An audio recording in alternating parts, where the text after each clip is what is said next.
In realms long forgotten, there are tales of the Forest Kingdom, a place of honour and chivalry, known to some as the Land of the Purple Dragon, but known to all as Cormyr. Hi, I'm Theoda, and I'm playing Hiram, a half-orc paladin. Hi, my name's Carl. I'm playing Katya Donahue, human bard. Hi, I'm Julia, and I'm playing Badger, a forest gnome monk. Hi, my name is Anton, and I play Balthazar, a Warforged Cloak of Azuth. Hi, my name is Elle, and I'm playing Slate, a changeling druid. Hi, I'm Matt, and I'm playing Zombo, who is a halfling rogue/warlock. And my name is Dan. I shall be the dungeon master on this adventure.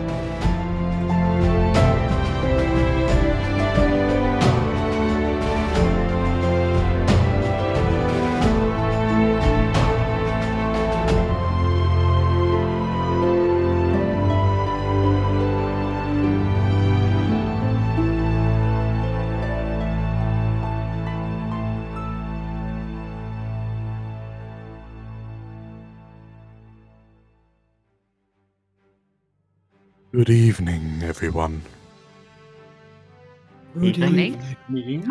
Are we all good? Are we having a wonderful start to November? Oh, yeah. Yeah. Marvellous. Wunderbar. Hope everyone enjoyed their bonfires and the peculiarities of burning effigies that the Brits seem to have. Feels so weird. Yeah. So weird. It is. A guy died in 1700 to allow this to happen. It's important to us. Yeah, you still put like actual human-shaped things on bonfires and set them on fire. It's weird. It's fun. Everyone likes fire. Right. We left the Warhounds in a somewhat precarious position last week. So I reckon we do the little intro, and then there's something, there's a little surprise for everyone. So, yeah, if we're all ready, let's jump into it, shall we?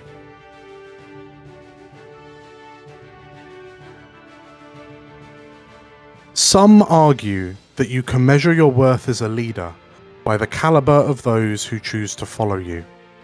Leadership comes in many forms and works differently for different people. Some look to their leaders for guidance.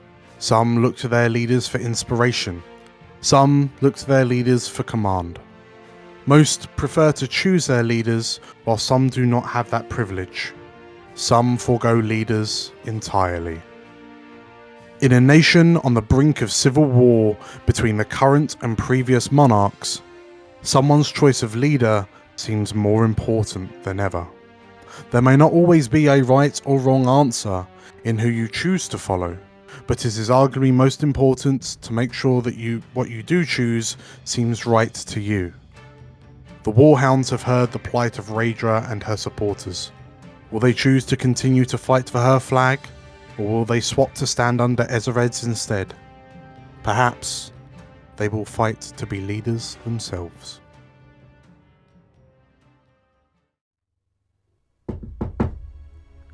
Katya! Katya, sweetheart, are you asleep? Katya, sweetie, I'm coming in. I have some good news for you. No. Katya? Katya? Where is she? Hold it! You! Gather the boys! Get out into the city! I want her brought back alive!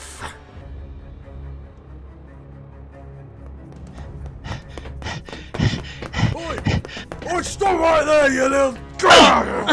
No! Get off me! Let me go! I can't go back! I won't go back! Stop your struggling, you're only making it worse for yourself. Oh, don't do this, please. I can't go back. You have to help me. I need to get out of Zale. Please, help me. Ain't no one gonna...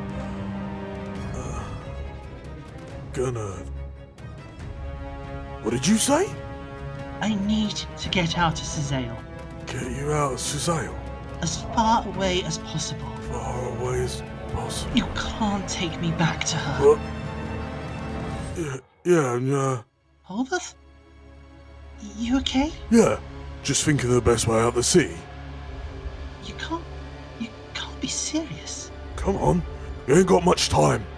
Hurry up. Stay close. It's this way. I can't believe it. We did it, Tolf. We got away. Don't count your actions just yet. Still got a bit of a ways to go. I'm just excited. I mean, I've never been this far away from Cizale before. Well, I think that's just as green up ahead. We can get a wagon from there. We can head up north and then. Wait.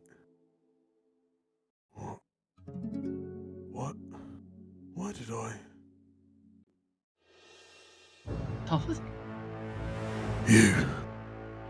What'd you do to me? What you done to me, Ed? No. I shall have my guts for guards for this. No, we gotta go back. No, I'm taking you back. No!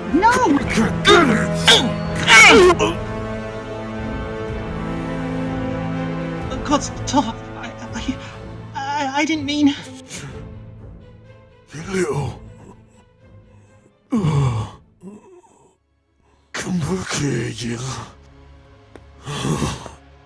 If I ever catch you. I didn't mean. You came at me. And I'm sorry. I'm sorry. I'm sorry. I'm sorry.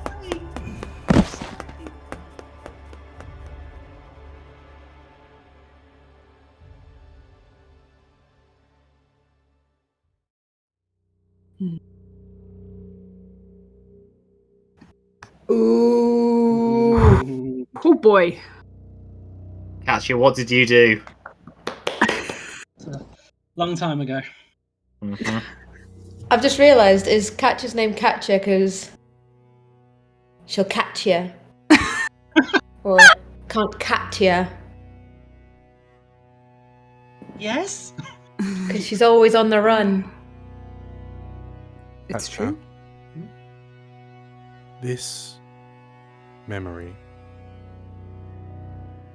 punctuates itself through your mind.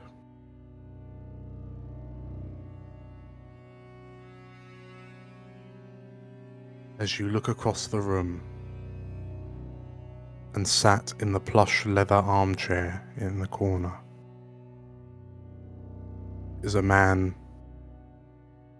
the man who helped you escape the city of Cizale just before your 16th birthday. And as you find yourself torn because you're trying your hardest not to look at him, yet you can't tear your eyes away from him. Your last memory of him on his hands and knees, rolling to the floor with a knife wound from the blade given to you by your mother, splitting the side of his neck open.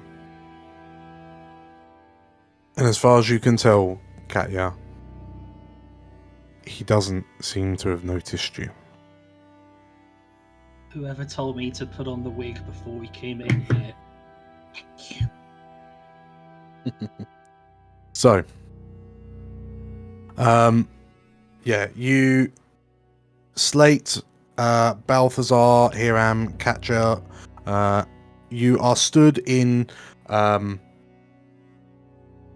Haventor's office in the Stag Steads, the royal hunting lodge within the King's Forest. Has recently been requisitioned as a outpost for the Purple Dragons that are loyal to Ezred in the King's Forest. Meanwhile, downstairs, thanks to the aid of Betty's magic, Zumbo and Badger, you are in the main hall, kind of standing underneath a rather ornate looking chandelier, surrounded in the main hall, invisible, surrounded by 3 purple dragons.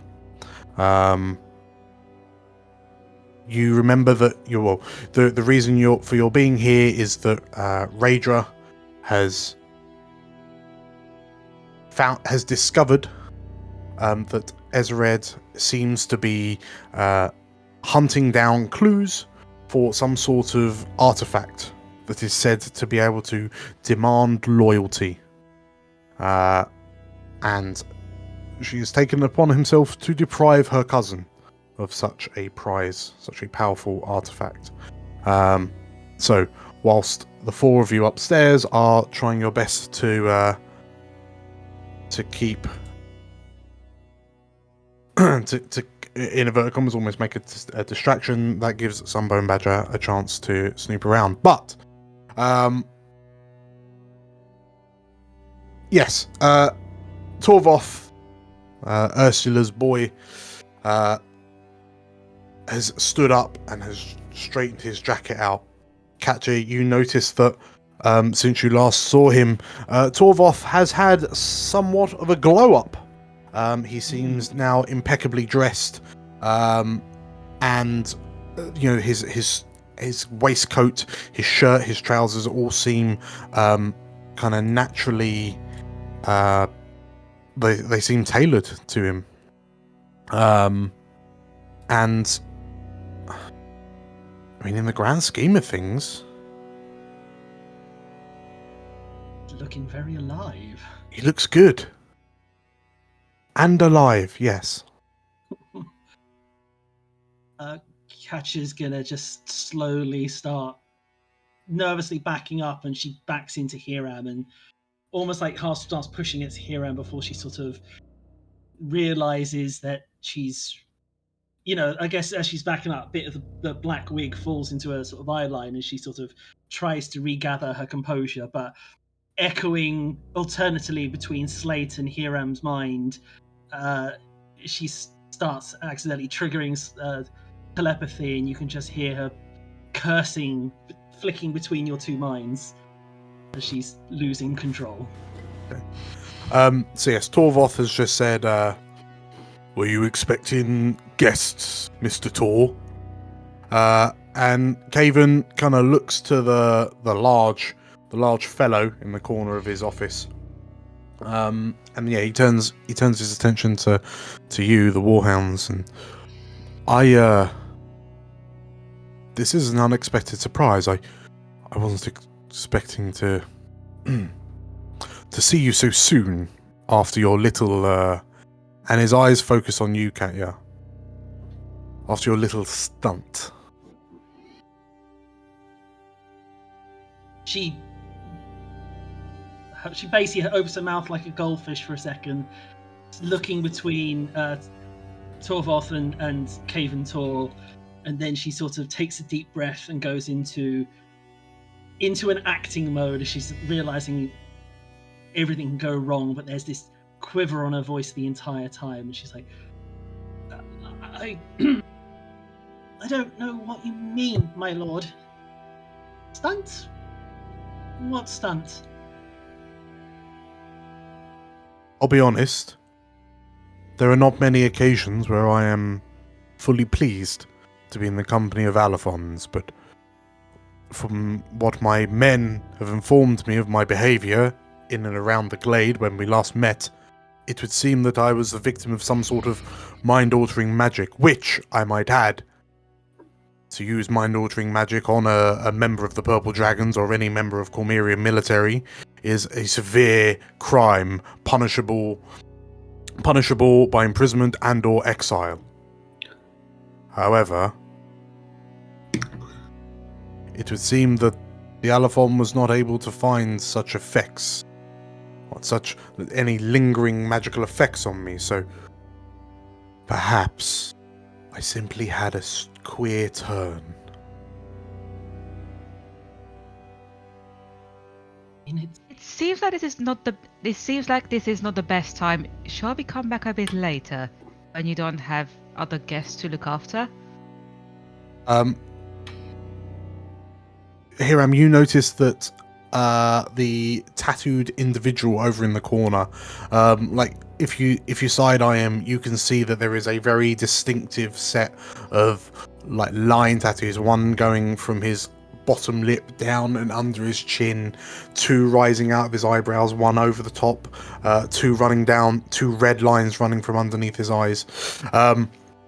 And his rolled up sleeves, from where you can see of his flesh down to his wrists, there is a myriad of various tattoos. Hiram, you taking one look at it, if I might be so bold as to ask you for a history check, good sir.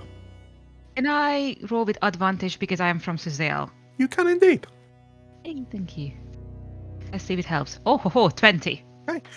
Which is helpful because you notice that the style of tattoos about this man's person is very, very similar to the sort of tattoos you'd see on more unsavory characters that might choose to do their business in and around the dock ward of Suzelle. It's just looking at this man, and his body is literally kind of telling you a story of a sort.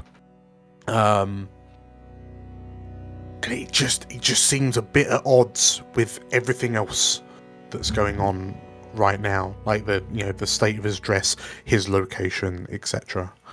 But yes, if you're sort of looking over at him, there's a moment where you notice he turns his head to look at you and kind of gives you almost an affirmative nod. Yes, as my colleague has said, it seems we've caught you in the middle of another business transaction. She's keeping her view on Caven. It's like, we don't want to interrupt anything you've already got going on. So maybe my colleague's right. Maybe we should leave. The Telsword turns around and no, don't mind me. I've finished giving my report. I was actually on my way out. If you could excuse me, he says, and he turns to Caven Tor and, sir, he says, and the Telsword kind of stops for a moment, gives Drool a little pat on the head. Didn't ask. Terrible dog etiquette. And the Telsword leaves. Seemingly by your request, it would seem, Katya. But she sort of closed her eyes like, that's not. And you just like, if you're blinkering on Caven Tor, in your peripheral, you just see Torvoth kind of rolls his shoulders, pulls his waistcoat down a bit, smooths it out, and then takes a seat back in the chair and reclines. I have to say, I'm a sucker for a good waistcoat, so I'm appreciating the waistcoat. Like, at that point, yes, I will turn to the gentleman on my right and just go, can I just ask, how do you get the red so strong on your arms? And then I'll pull up my arm and show like a faded red tattoo of like a turtle. Be like, see this one? Got this one quite a long while back. Back in the beginning of my time in the regiment. But can you see it's quite faded? Do you top those up, or is that kind of a normal thing? What would you use to get that to be so strong? The pigment of the blood of certain animals is particularly strong and bold in its claret hues. If you mix that in with the ink when applying the tattoo, it stays around for longer, sir. That's really interesting. Thank you. What animals would they be? He looks up and down, and I'm afraid, sir, I'm not at liberty to say. The reality of such a secret would turn the stomachs of some of those in the room. Mr. Tor, Master Tor, Lord Tor. Slate, you watch as Torvoth's head turns to look at the black-haired girl that's just piped up. Just kind of interrupted your conversation. You have failed to introduce us to your guest, sir. And yeah, you see Caven's eyes kind of uneasily glance over in Torvoth's direction. And Caven clears his throat. Of course. This is Quentin Torvoth. Mr. Torvoth has been assigned to... And he seems to struggle for a moment. And Torvoth, again, kind of like the leather squeaks underneath him as he leans back. Oversee. Yes. Oversee operations in the King's Forest. So for now, he is our esteemed guest. See, your esteemed guest. I see. And I imagine in Slate's and Hiram's mind, there is now a bit of a background.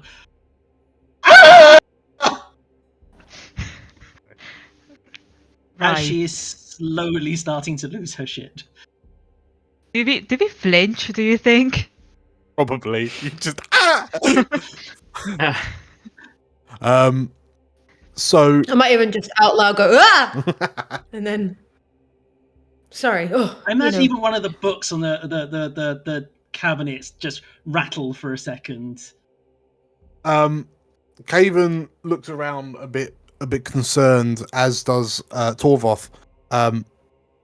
You watch as there's clearly a bit of tension between Torvoth and Caven Tor.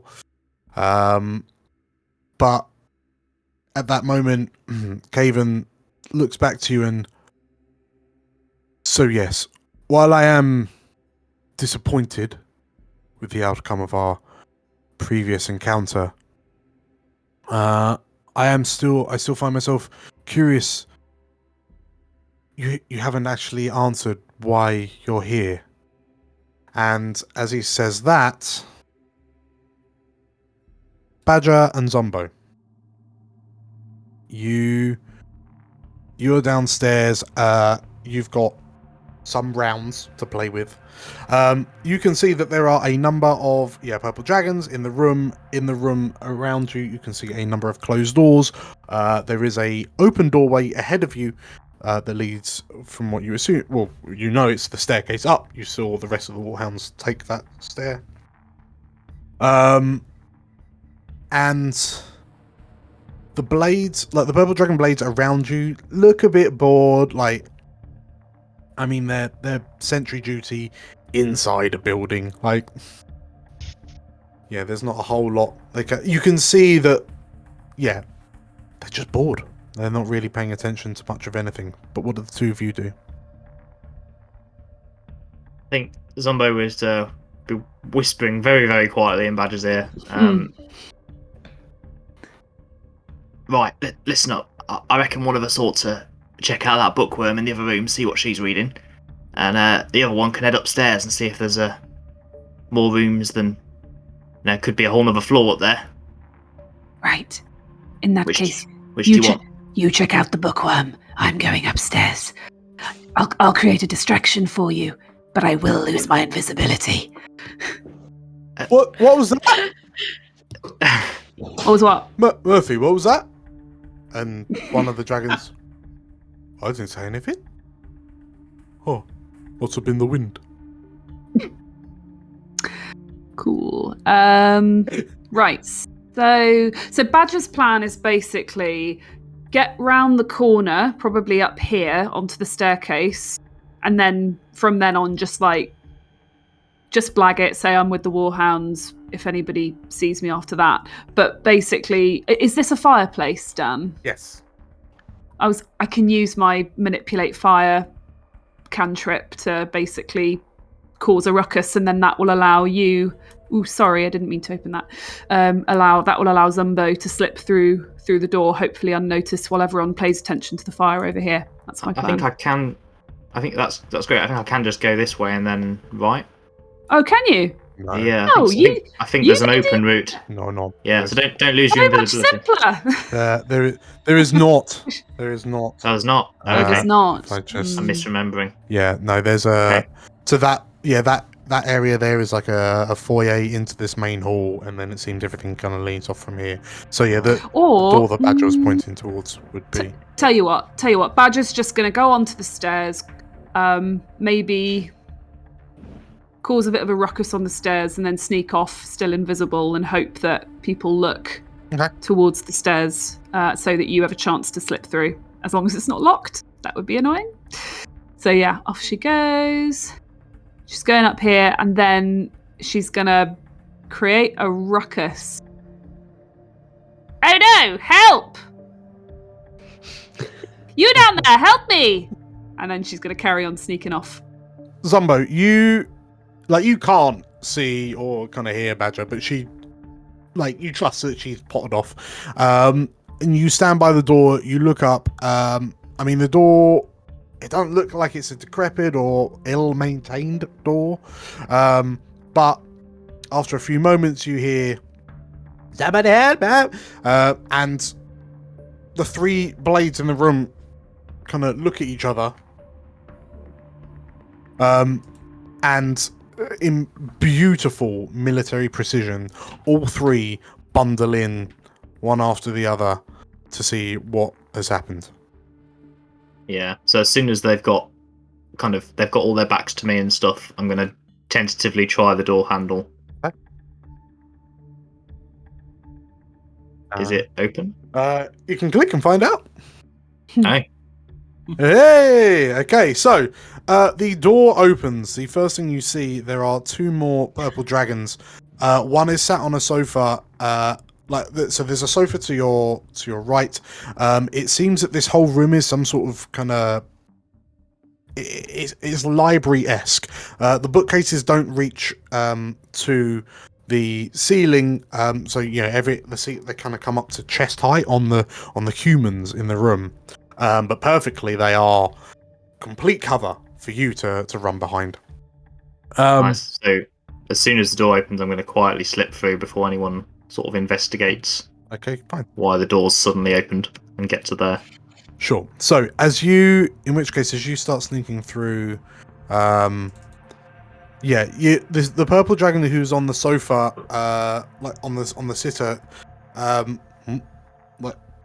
brings his head up, looks around for a moment, and sees the door open, and notices no one else is around, and gets up, walks over to it, and closes the door, and then sits back down. As you sneak into the book area itself, you can see that there is a young-looking war wizard stood by some bookshelves, and she's sort of looking around and kind of pulling some books out, flicking through them, putting them on the top of the bookshelves and or the bookcases, I should say, and just kind of. And you notice that there are a number of books kind of sat, just kind of piled up, and the way they're piled up, you can see the spines of them. And you notice that all the books seem to be around concepts of the responsibilities of leadership, and the virtues of a positive influence, and mind-altering enchantment, and you. Okay. There's also, one final book, Psychosis and the Peculiarities of the Mind. Are these books kind of open? Do they look like she's been reading them?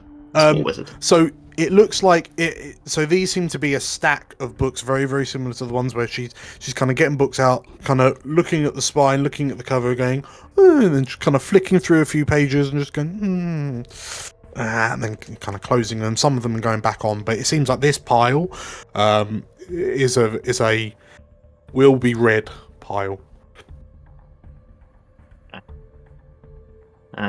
But no mention of any relics or artifacts or anything like that.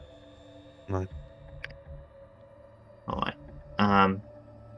Looking at the shelves, is it sort of alphabetized? Is there a kind of category system that I could follow? What? I mean, was there a particular book you were looking for? Well, and basically, he's looking for the word. He was given the word relic. He's gonna look up relic. He's looking up R for relic. Okay. I will ask of you an investigation. Now, before I click this, you can roll normally, but you'll make some noise doing that. You can roll with disadvantage, which means you're investigating from afar. In a much more kind of hands-off manner, but the choice is yours. Yeah, I'll definitely take the disadvantage because my investigation is terrible anyway. Yeah, 9. Okay. So, yeah, looking around, you can see all these books, and like there's books on hunting, there's books on like making pies from forest berries, and there's history annals and boring stuff. Unfortunately, you can't find anything on relics. Like there's just no titles that start with the word relic that you can discern. But I'm so sad there wasn't a "This is the relic book Yeah. that you need right now." yeah, a book called This is the guide to the MacGuffin. The Plot Follow Point. Yeah. guide to like artifacts. So yeah, as you're kind of rummaging around, it's rummaging around. As you're looking around, you notice that the War Wizard recruit is definitely kind of picking up, because she's starting to put books on the chair next to her. But she's definitely picking out books that deal with like mind control and enchantment magic, and that's what she seems to be kind of looking through. How to win friends and influence people, that one. Basically, if I can ask for another real quick, actually, let's just go for a straight intelligence on this. Okay. Just normal or disadvantage? This is a normal one for you, sir. Okay. 10. Okay, that's fine. Looking at it, it dawns on you that like some of the books that she's discarding are just books about enchantment. The ones that she's seeming to be keeping are books that deal with the effects and the after effects of mind manipulation magic. Okay. And like how to cure it and treat it and stuff cure like that. Yeah. Okay. So right. Not so much how to do it. Yeah. So yeah, you notice that one of the books she picks up is effectively like a nurse, like a bed nurse's guide to people who've had like sustained like magical, basically psychic damage for all intents and purposes. It's that sort of stuff. Like, oh, how's potions and salves going to? That sort of. And as you have that realization, the mutton chopped purple dragon in the room opens the door to the north and begins heading through into the room above. Meanwhile, Badger, you're hollering and honkering as you run up the stairs, and you hear the sounds of 3 purple dragons kind of following up. And they all kind of gather at the bottom of the stairs, and they're looking around, looking at each other. You hear some of them start to come up the stairs. What do you Badger is gonna. Oh, it looks like there's another load of stairs up. Up she goes. Oh boy. No, That was. Okay. Yeah, back you go. Sorry. Okay, so it's this way, is it? Yes. Okay. So what do I see? So, round the corner. yes, Oh boy. As you come out onto the landing, you can see that there are a number of purple dragons. Yeah. One of them, from your time in Cormyr, you've been able to identify that one of them is a tail sword, so effectively like a sergeant, Right. like a unit sergeant. The others are blades, so the standard grunts.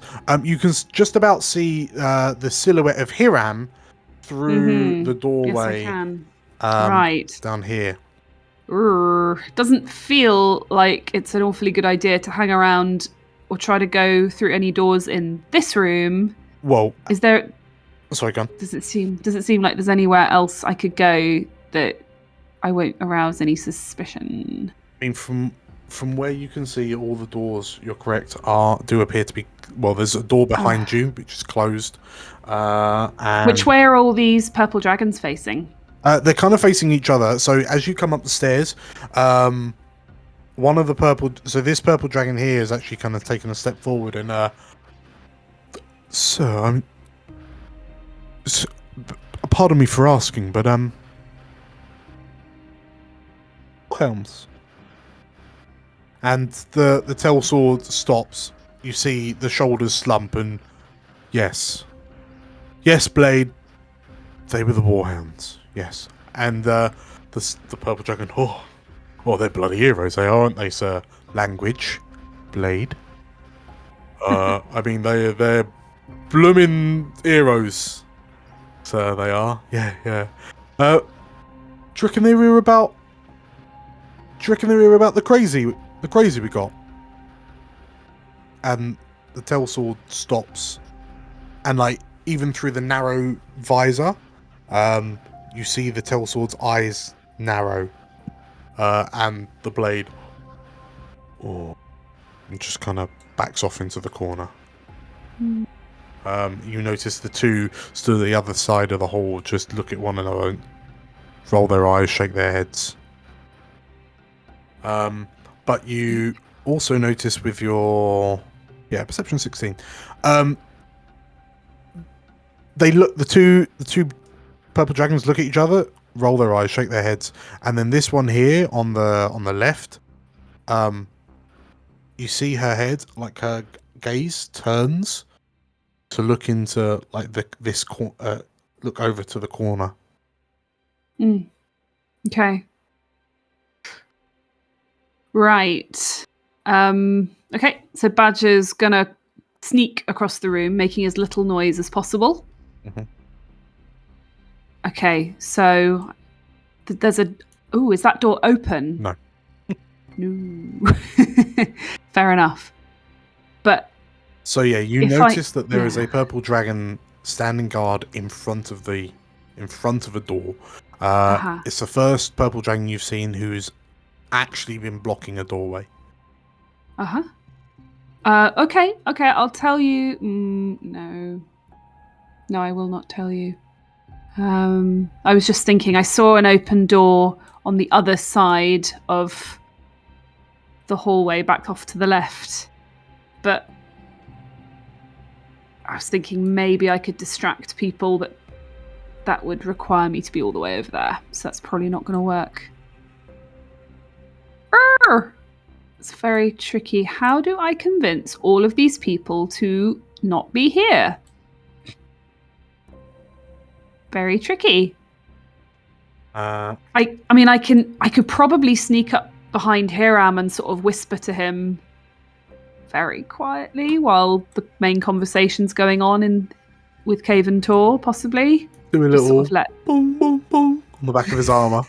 Yeah, okay, I'm going to do that. For you. Yeah, exactly. Very quietly, just gonna sort of do a little tap, tap, tap. Don't look. It's me. Hera, they have a crazy. It might be the thing we're looking for. I I am going to just tap the armor on my leg to let her know that I can hear her. Okay. I need a distraction. And I just mm-hmm. Okay. Thank you. Back off again. Tap tap. So, Hiram, with that instruction in mind, yeah. So, back in the room of awkwardness,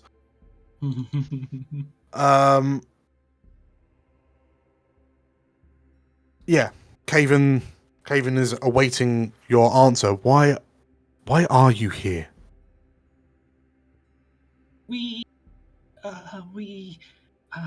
Did you bring fish with you?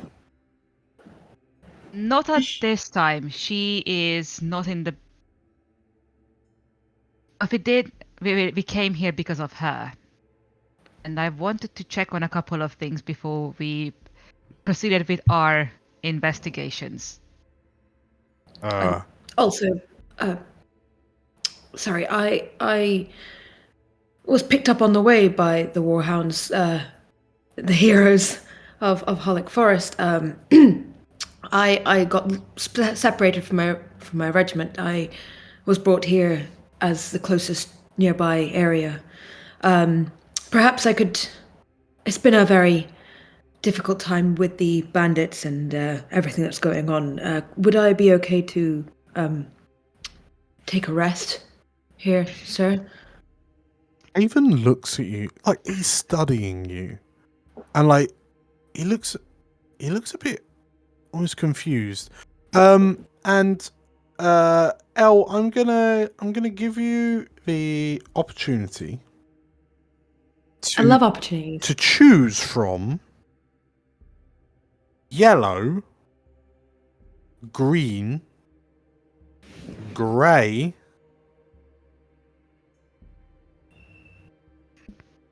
Is that the choices? sorry, yellow, green, or grey. Yeah, which colour? Oh, I hate these kind of choices because then if I get it wrong and it's all okay. There is no Green's wrong answer, I remember. So green's my favorite color. Okay. Grey's my least favorite color, despite it being my last name. Oh, maybe I should go for grey. Yeah. Grey. Okay. So Caventor looks at you and notes the grey banding on your tabard that denotes you as part of the 8th Regiment. I'm sorry. I'm usually very good with the names of my soldiers. Who are you? Sorry. Tarabar Escarin, sir. Fairly newish. And he starts looking through some papers. Welcome to the Stag Steads. Thank you for escorting these heroes. Well, if anything, they escorted me. Honestly, we were caught up in quite a bad. We were overrun, and if it weren't for the Warhounds, I would have probably not survived the escape. And he kind of looks at you sympathetically, and was it the traitor's son? This country, if it weren't for these heroes, I wouldn't be very far. But it's such a shame to see that the world has come to this. But fortunately, we can, and hopefully we can get it back on track. Thank you for your gracious hosting of me, sir. And Caven nods. And I'm not so sure that I'll be able to post you here, but you know, we have a limit on sleeping accommodations, but we'll see what we can do, especially if you've had a difficult past few days. And yeah, he turns to the Warhounds.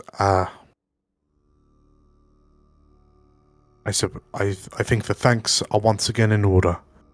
You have saved a brave Cormyrian life. No thanks needed. Good. So Badger, what instructions did you give Hiram? So all I actually said was they have a crazy, as the purple dragon put it, who might be who we're looking for. I need a distraction.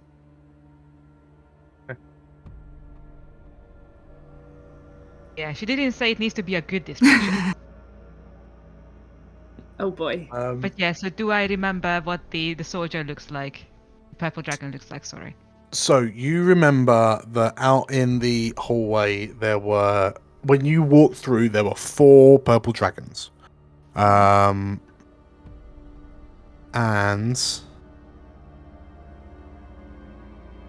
we're going to see how you get on with a history check, because I think I have an idea what you're about to try. 16? Okay. So, you remember that there were 3 guards just stood in the hallway, and there was a 4th stood in front of a door, very specifically. And with a 16, you remember he was dark-skinned and had a goatee.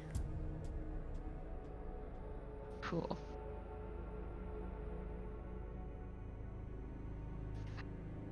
Out of character, I'm just thinking there are 2 people I can throw the accusation at. One of them is definitely a guaranteed fight. Yeah, but I mean, what's Katya done to you, eh? I mean, you are not half wrong there. It's not Katya, but it's someone Katya Go for the would power play know. and accuse Caven Tor of being the shapeshifter. It's like, bravo. You know what? Let's go big or go home. No. Okay, yeah. Yeah, but I am going to give a kind of a noticeable only to Cave and Tor look. So just go look very opposite in the direction of the corner where Torvald sits. Like, we believe that the shapeshifter is now here. Oh my god. This is great. Fair play. Okay. Oh, we have just become agents of chaos, haven't we? Right. Okay. Someone at Zombo feels a warm, fuzzy sensation. Okay, Mr. Paladin. Right. Let's. And you guys rag on me for burning down a tavern once. He's oath of duty. It just depends on what the duty is. Much like. I need to cause you a distraction at the moment. Much that is like his duty. Much like Marvin Also, Gaye. Let's get it on. Yeah, also a bardic inspiration would be lovely right now. Yeah, it would be lovely right now, but she's freaking the fuck out, man. Mr. But you heard what I'm doing. Help. Mr. Silversword, if I could have your deception roll, please, against Mr. Tor's contested insight. 21.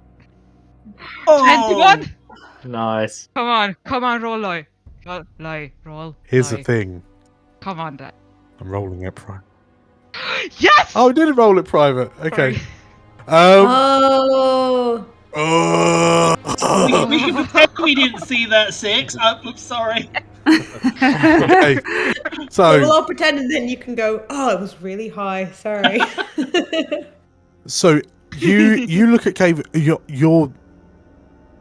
You are dead-eyeing Caven Tor as you say this, and like Caven's expression as you talk to him, like, oh, yeah, as you say, there are werewolves in the forest, and we think that there's one here, and yeah, he might be here, and you see kind of Caven's eye line just kind of flicking backwards and forwards. The brute in the corner hasn't noticed what's kind of happening, and Caven lifts his head and Huh. Interesting. And you would. What proof do you have for yeah? Where did you manage to get this information from? We have been following shapeshifters for a while.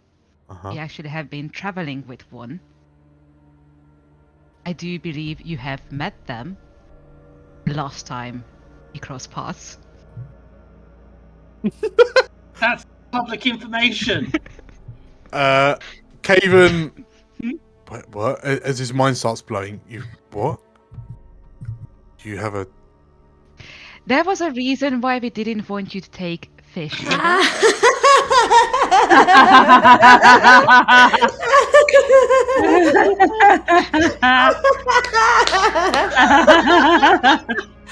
Oh no!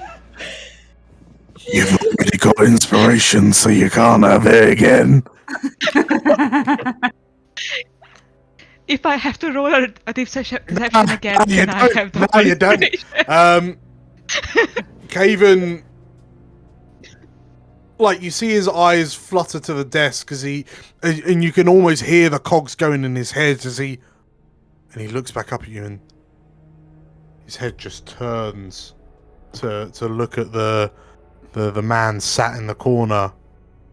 And then Katya, where are you looking, Katya? Doesn't include that corner. Okay, so off to the side, you just hear, what? What are you looking at? Oh. And Caven shouts, guards. And Badger, you watch as a number of the purple dragons kind of duck their heads out round and yes, sir? Could you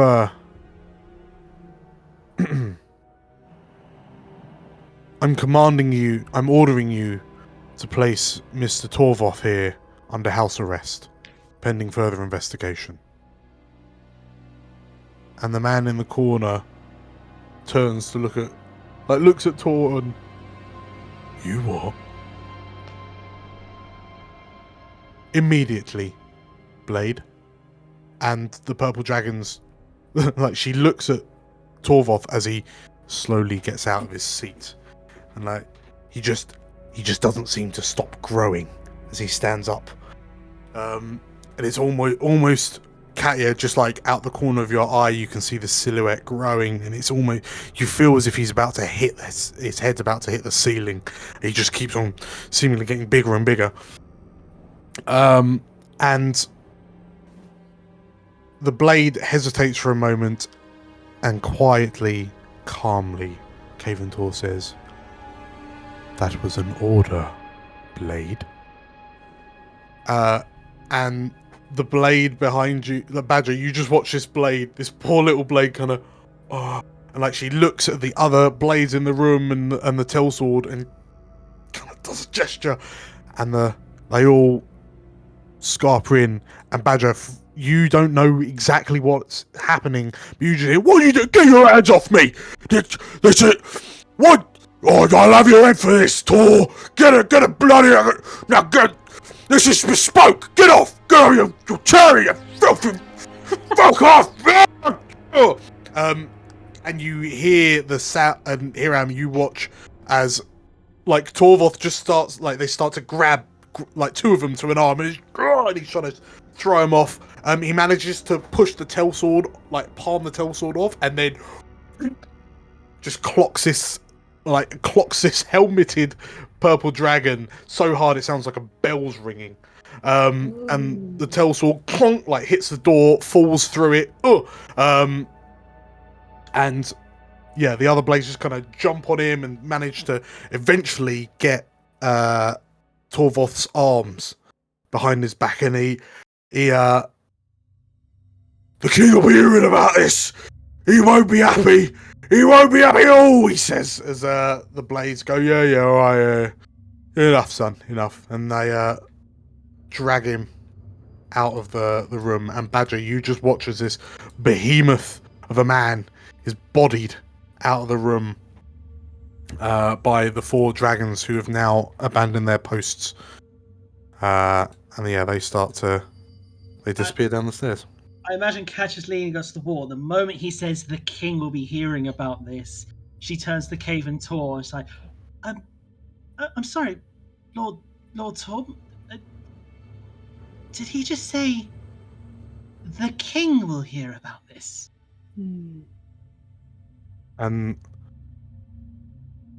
you can see Caven's taking long, deep breaths, and like he's holding a defiant pose, but like you can see his hand shaking as he props himself up on the desk, and he turns and looks to you, Katya, and yes, he was sent on the on the king's orders. In which case, do you want us to have it in writing that we were the ones who gave you this information, just in case the king wants to know exactly what happened? I think that would be wise. Yes, we've just accused an advisor to the king of being a shapeshift. Being a shapeshifter, so Yeah. that will be a difficult report to write. Yes, I am happy to give my name for this one. Hiram, Because basically, I was the one who accused him. You don't have to take the responsibility for this one. Hiram. Yes. Just before we continue a second, just before we approach this any further, but I'm sorry, did you just say advisor to the king? Yes, I can't keep up. He nods. To kind of mirror Julia from the previous episode. Yeah, he nods and has this kind of incredulous look in his eyes. I'm really sorry, but it's important for our investigation that you tell us everything about that man. And Caven looks at you. Well, presumably, I wouldn't know if I had no idea he was. Well, you've just accused him of being a shapeshifter, so perhaps my recollection of accounts isn't as accurate as we hoped they would be.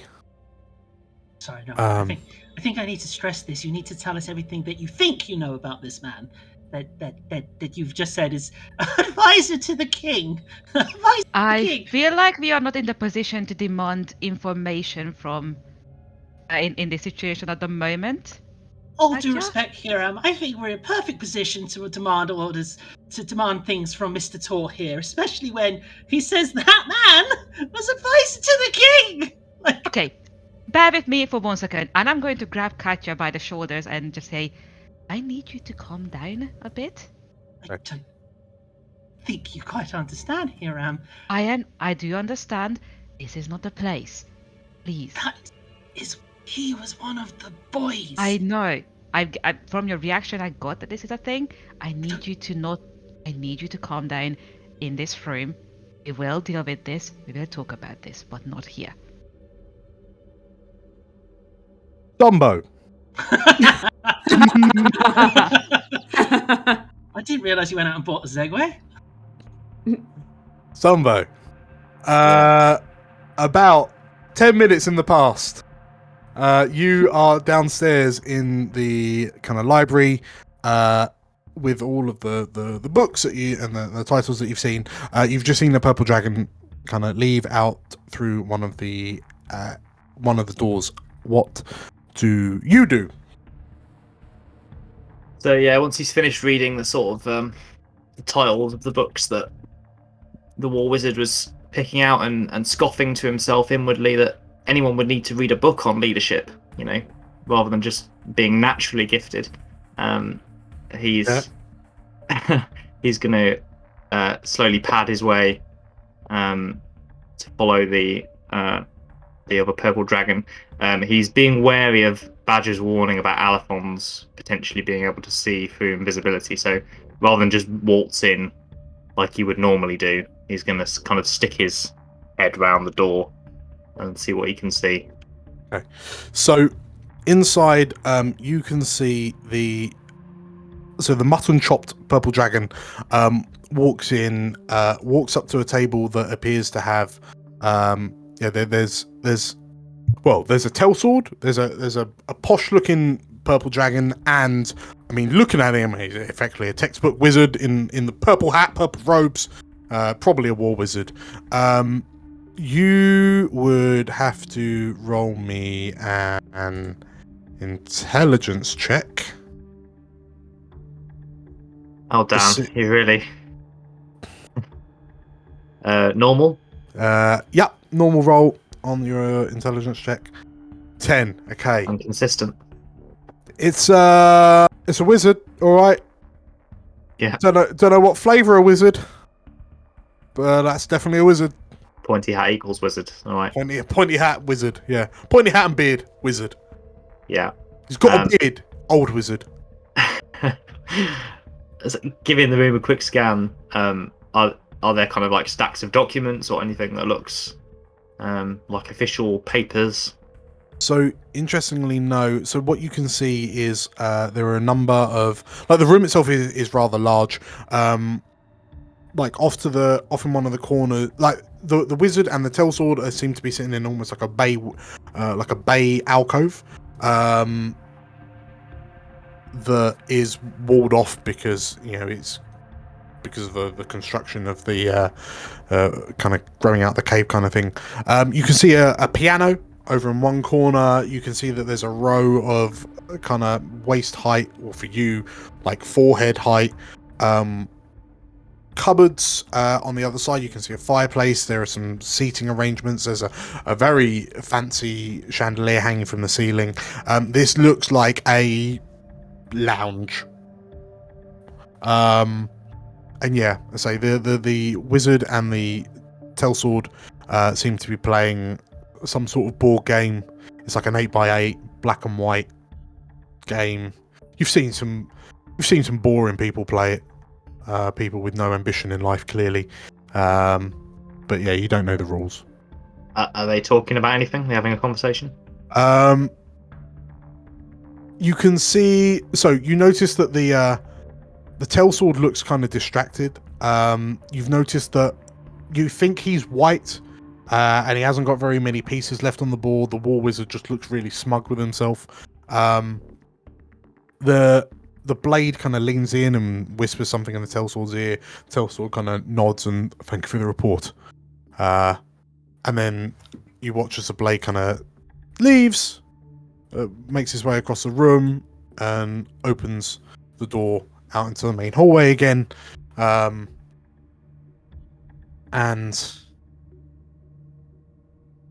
yeah, as you can try and now the choice is yours. The blade has gone through the door and the door is open. It's beginning to swing shut, or you can try and get in closer to hear what the Tellsword and wizard are saying. They're like, try and earwig on a conversation because they're talking quite quietly.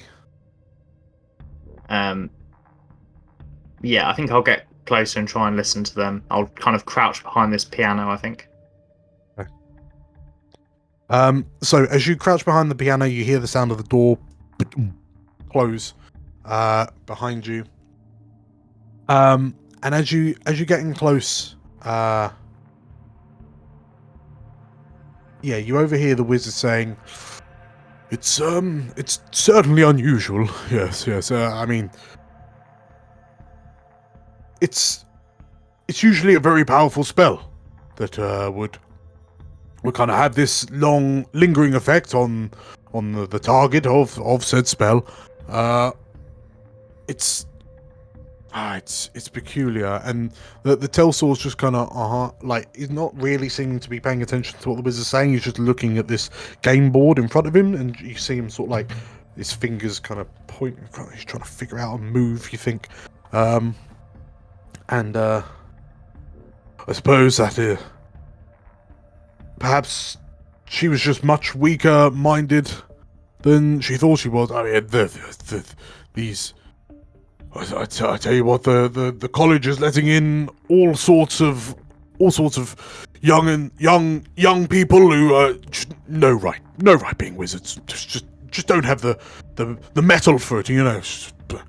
I mean, we've all I remember when I passed my graduations as part of the hazing, we actually had an Alphon rifle through our minds, and we were trying our best to make sure that our brains weren't turned into scrambled eggs. But I mean, these kids nowadays, these young wizards, they've just got no mental fortitude.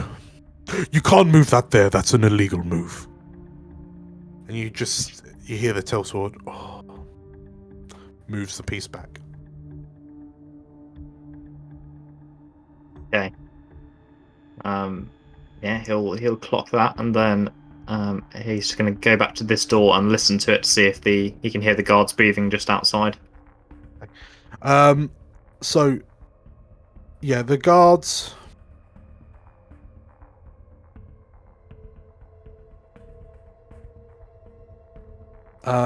You hear some guards that were out there, and the guard that's just joined the room.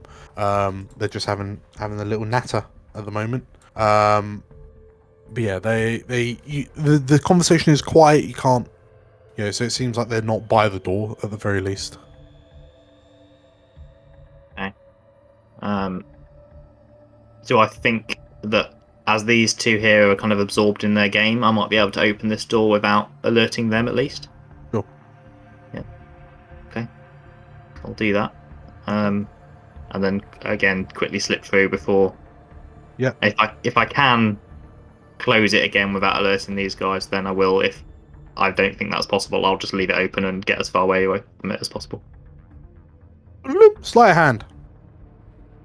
Okay, this should be more up my alley, but there we go. Yeah. Hey. Oh, okay. So you notice that if you you twist and just as the hand starts to squeak, you stop, but you manage to jimmy it a little, and it kind of turns quietly, and you're almost hanging on to the side of the door as it swings open into the room. You look around and you slowly dismount, and you let the door go, and then just without even look, it's like walking away from an explosion, right? But just without even looking, you just stick your foot out, catch the door, and pull your foot out slowly, and the door just. Ah, nice. Beautifully done. Okay, now can I do that 5 more times? So in this room, you've noticed that there's a door on the far side of the room that is now has been opened, and from where you're stood, you can see that there's another staircase heading up. Heading up. Mm-hmm. Okay. Yeah, he's definitely going to take the path of least resistance, so we'll head over there. Okay. So, as you head over there and begin making your way up the stairs, if you head up the stairs proper, around the corner, Oh, that's fun. there you go, up onto the top deck. The stairwell leads into a kind of a small corridor. You can see there's an open door at the end of said corridor. And as you emerge out onto the main hallway, you hear some raised voices coming from an office down the way and to the right. What are you doing? What's it? Get out! This is bespoke! This is... Get out! Ah! And you watch that happens for a short while as you freeze. And a pack of purple dragons drags this huge tattooed behemoth of a man out onto the land. And he watches. He manages to throw one of them off, but then he kind of gets brought back under control. And as you're stood, as you just freeze, a door to your right opens. And another purple robe-wearing wizard pokes her head out and pulls the monocle away from her eye as she She leans out, and you notice that her regalia seems a lot more intricate and ornate than the one downstairs. And what's that? Hooligans, she says. She puts her monocle back on and goes to kind of step back into her room, but then she stops. She turns her head. She starts like looking around the corridor as if she senses something. Zombo's going to be slowly. He would have frozen initially like this, sort of in the sort of position, octopus on his head, and is slowly just like backing away step by step towards the stairs. Okay. Well.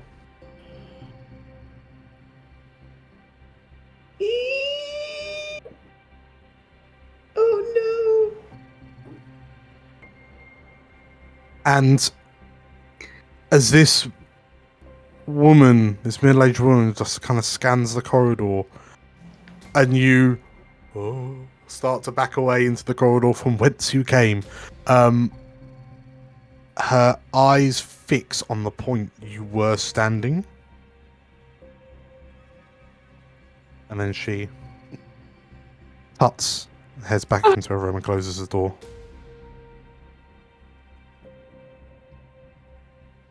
Badger, you've seen one before, and you've just watched an Alaphon poke her head out, tut at the noise, as this tattooed man was getting barreled past you.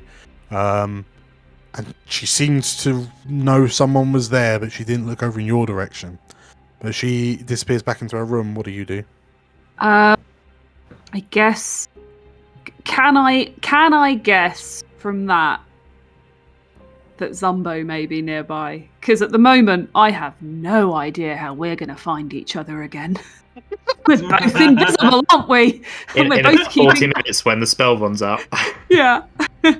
Is there any chance that Betty would be able to see me since she cast the spell and she's a bit magical? So she could sort of poke Zumbo and point to where I am. What's it called? Remy the Rat in Ratatouille. Like, She can Ratatouille him. Okay, so in that case, so actually, Zumbo, when you were out on the landing, you just felt like a tentacle, just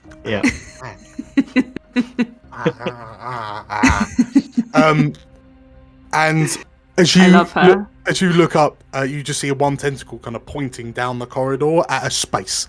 It's just pointing into a gap. You kind of get the impression that it was Badger, but in that kind of that's what that was happening whilst the wizard was out on the landing, which is why you had to make the retreat. But yes, you have a feeling that Badger is in your vicinity. Okay, great. Yes, Badger, what do you do? I am currently my distraction came and went, didn't it? And the person beside this door did not move. So I'm really. Did they not? Oh, or did they? Oh, hang on. They did. Right. Okay. I'm gonna so casually sneak up to this door. Yeah, I'm gonna sneak up to that door, and I'm gonna listen. Listen at the door. Is there anyone in there? You need to roll me a perception check. Sure. That's what you need to do. Yeah. Okay. I'll do that. It's a 10. It's very average. You hear nothing? I hear nothing. You hear nothing apart from the sound of Katya seemingly having a bit of a meltdown in the room just around the corner. Excellent. Okay. I'm going to try the door. Okay. As you go to try for the door, Slate, a few minutes in the past, you've heard a big ruckus in the room that you snuck out of. A few moments later, the tellsword is knocked through the door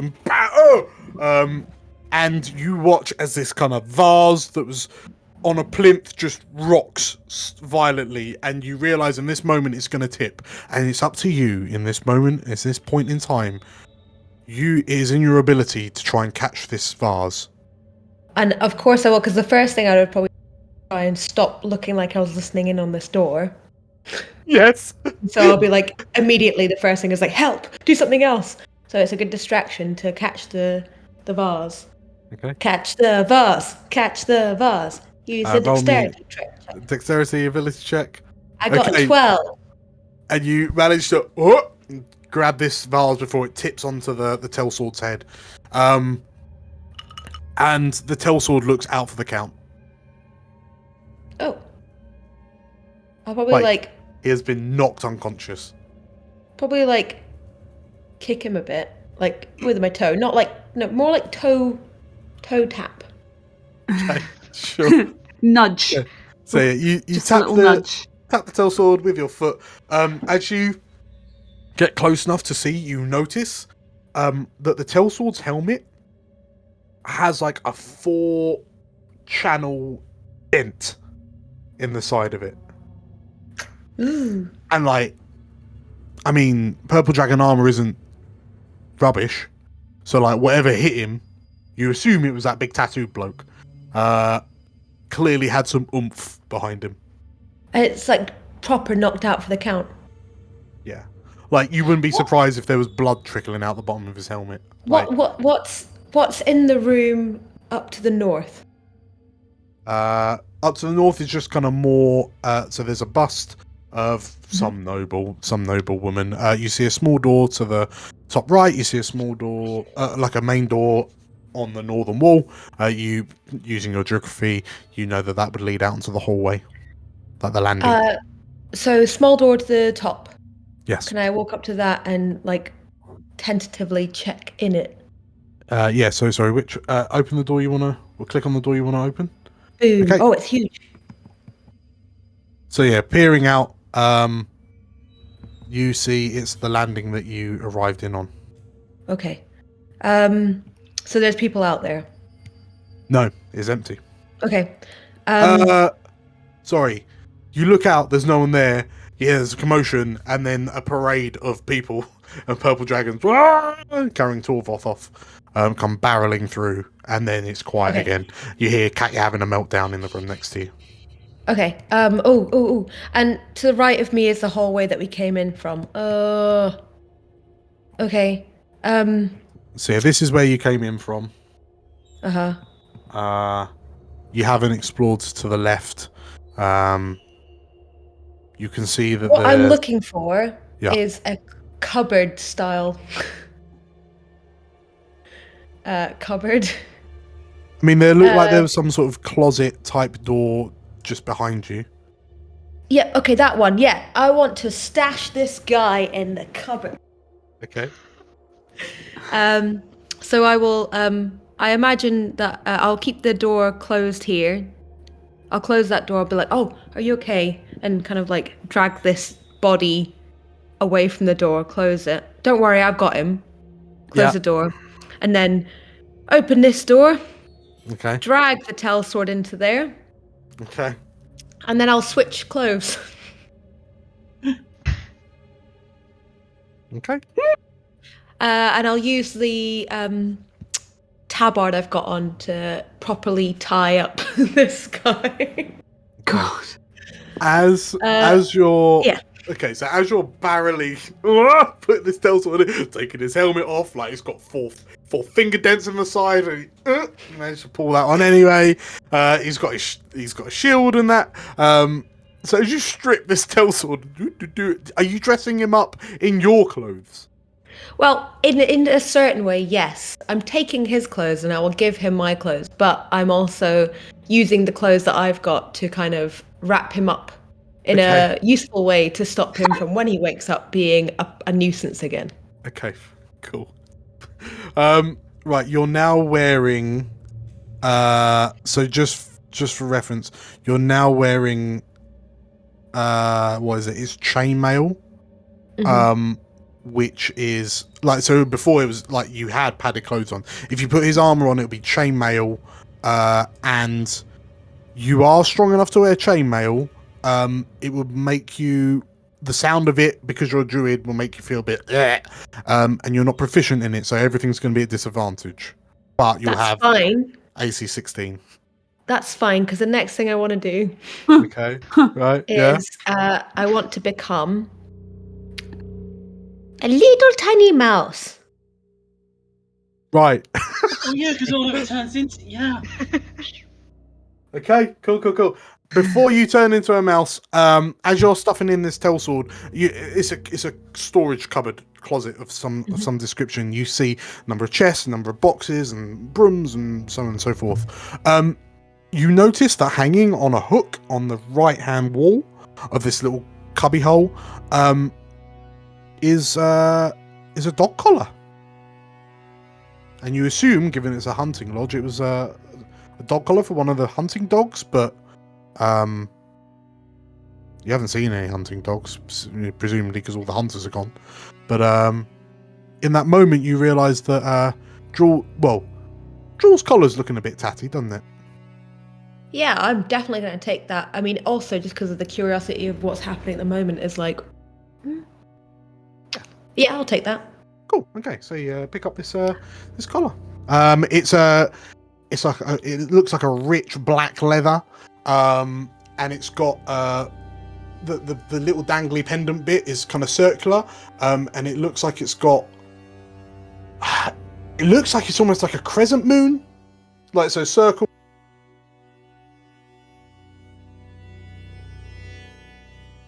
Dan, you just Dan, muted your yourself. mic has gone. Yeah, it looks cool.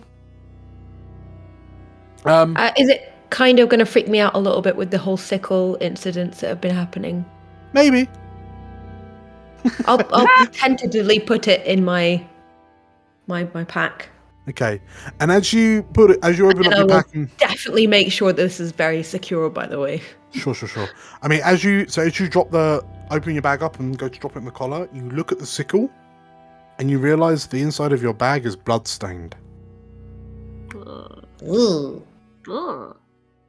And as you close the door, turn into a mouse, Badger and Zumbo, specifically Badger, what do you do? Right, I'm about to open the door, so I start cracking my little knuckles. Let's go. Does Zumbo have a chance to follow Betty's orders and sneak over to me while I'm psyching myself up? So Zumbo, you effectively have this like tentacle divining rod on your head. Yeah. So I'll kind of stagger in the direction that Betty appears to be pulling me.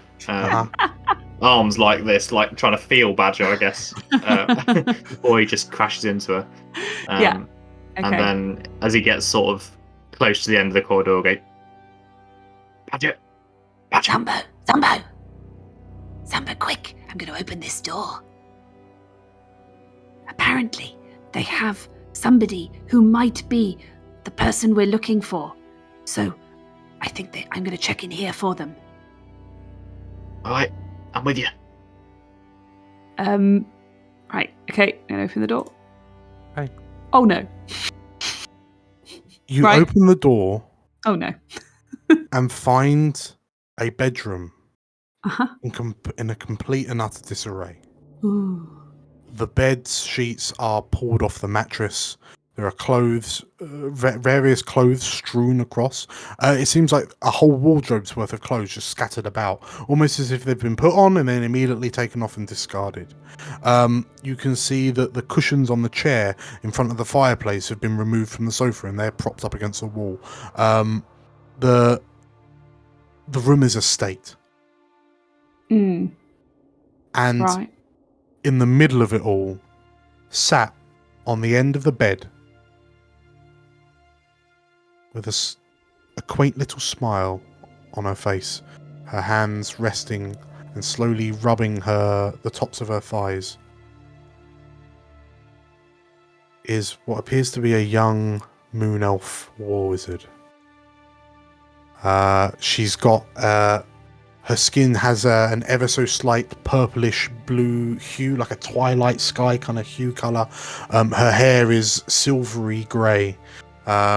she has these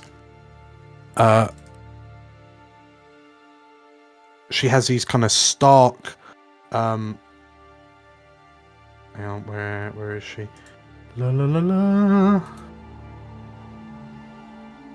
She has these luminous lavender eyes, and she's just sat on the chair, just looking into space, smiling to herself, just slowly rubbing her thighs, like just behind her knees, and then she stops as the door opens, and she looks directly at you two, Badger and Zumbo, and hello. Are you here to have a chat as well? She says. Zumbo's just going to propel Badger through the door and close it behind us. Okay. Yes. And as you walk in, Just chucked her in and then just like, bye, your problem. and like, oh no, he's in as well. I've come in as well. I don't want to hang around on the doorstep. That would have been hilarious though. as you walk in, despite your invisibility, her eyes follow you as you trek across the room towards her, and Oh. You seem much friendlier than the other lady. Oh, we are, madam. Yeah, much friendlier. You'd much rather talk to us, wouldn't you? That would be nice. Who are you? Oh, my name's Rena Illyra. Nice to meet you, Rena. My name is Bodger, and this is my associate, Jumbo. And she looks at you for a moment. Hello, Bodger. Hello, Jumbo. Are you here to talk to me about my dreams as well? Yes. I love hearing about dreams. And she smiles broadly. Well, I have so many. Normally people have many dreams, but I just have one. Would you like to hear about it? She looks at Zumbo and goes back to her and goes, yes? Quietly though, Rena. Like, yes, but quietly and quickly. Says the elf. And as she kind of gestures for you to lean in, back in the main office, Katya is in mid meltdown. I believe her last words were, "We are absolutely in the position to be demanding this sort of information." And Hiram's clapping on the shoulders. No, he's trying to shake some sense into you. Joel starts barking. And there's just kind of bedlam in the office, and Kevin Tall's just trying to calm everything down. Joel, and like while this is happening, Balthazar is just.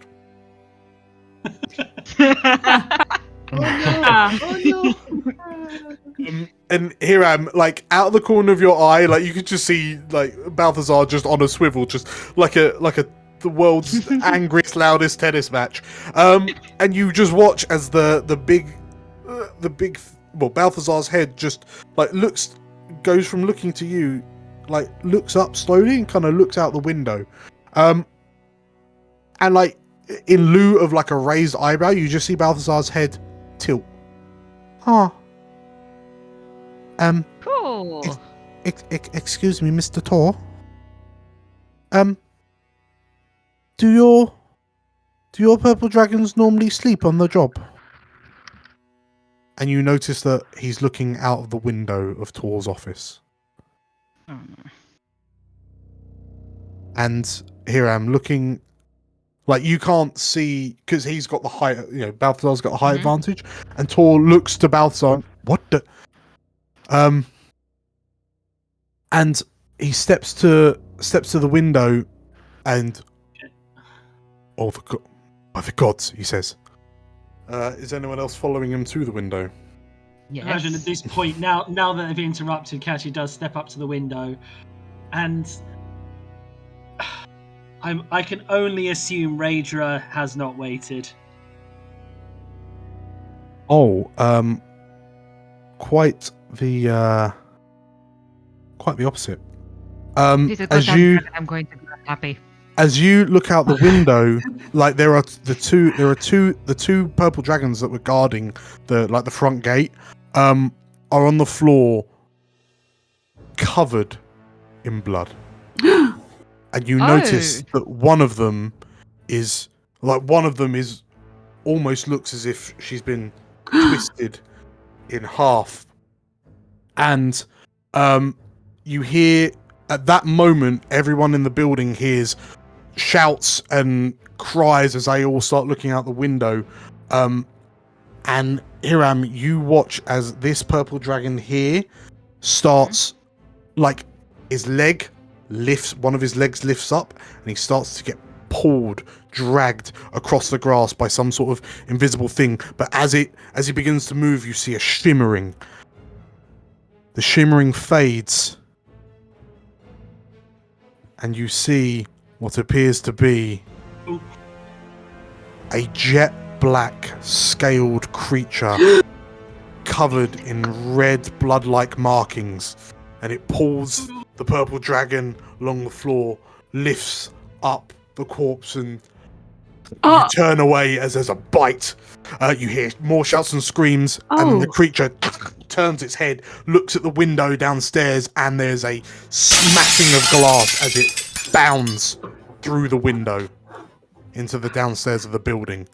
And as you hear, "Roger attack!" from downstairs, we'll take a 10-minute break. No, come on. Oh my word! How I knew you were going to do that. Bitch! See you in a bit. Right. No! The fact We'll bring out the window, Badger. Alright, see you in a bit! At least In a you bit. lot get to see it in literally a second. Welcome back, everyone. This is stressful, isn't it? Yeah. So, some of you were so eager, you've already rolled initiative as a large black scaled skinned something with red markings creature just smashed through into the building downstairs underneath you. Why are you all invisible? That's odd. There we go. I can now see my token. Cool. So yeah, those of you who have already rolled, if you could quickly give a quick shout out. Who do you want? We'll start with Elle. I got a natural 1. Hey, and Badger. 15. And Katya. Katya got 22. Ooh. And a Hiram. 8. And a Zombo. 18. And Katya, if you want to roll up draw, I'll roll. Draw. Oh no. Draw got a natural 1, but with his dexterity, so he got 3. Okay, cool. So, yes, in which case, as the world around you just erupts into chaos, Katya, your eyes are currently like, I assume you're potentially still a bit in fight or flight mode, but down below on the green in front of the Stag Stead, you can see the one literally twisted and broken corpse of a purple dragon and one half devoured individual who bloodstains tracking up to the front left of the building. As Caven Tor just makes wordless noises behind you, next to you, what do you do? Yeah, Katya's back. It starts backing away like, oh, okay, that's not normal. Hiram, I think it's time we either get out of here or start doing what we do best and kill some shit. And she cast haste upon Hiram. Okay. Yay! So just for just for reference, sorry, as you say this, and your focus goes from like down on the front lawn back to your immediate vicinity, it dawns upon you that all these windows are heavily barred. Decorative, heavy barring. The windows are not avenues of escape. I was going to bend them open as well. Okay. And as she sort of casts haste on him, she also fortifies him with the bardic inspiration. Okay. It's okay. Hasted. Cool. So Hiram has haste. Anything else, Katya? No, other than the bardic, that's it. So haste and bardic, and she's going to be like, we need to get out of here. Okay. So you hear the sounds of a number of purple dragons just fighting and, by the sounds of it, dying downstairs. And as you turn, you hear a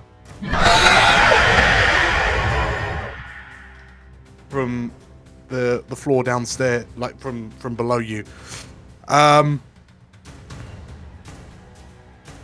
Zumbo, what are you doing? So this window here is very much barred, is it?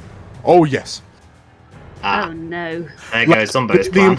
The importance of that didn't seem as important until a few moments ago. Yep, he's glaring at these bars in utter hatred. Remember?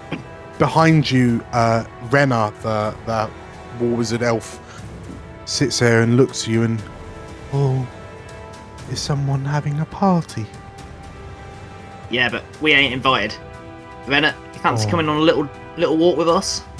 Bodger and I? That would be nice, yes. Yeah, all right. Bodger, do you mind? Sure. Do we really... Jumbo, do we really want to take Renna to the party? Would we not be better going and breaking up the party before we escort Renna through it? I think the party's coming to us one way or another, Bodger.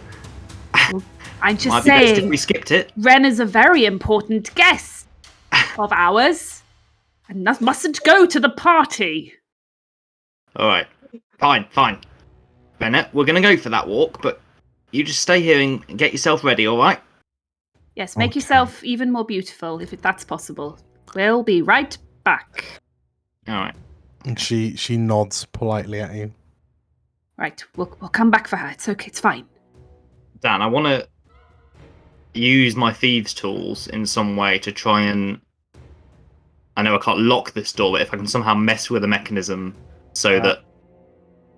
Yeah, so if you give me a... what...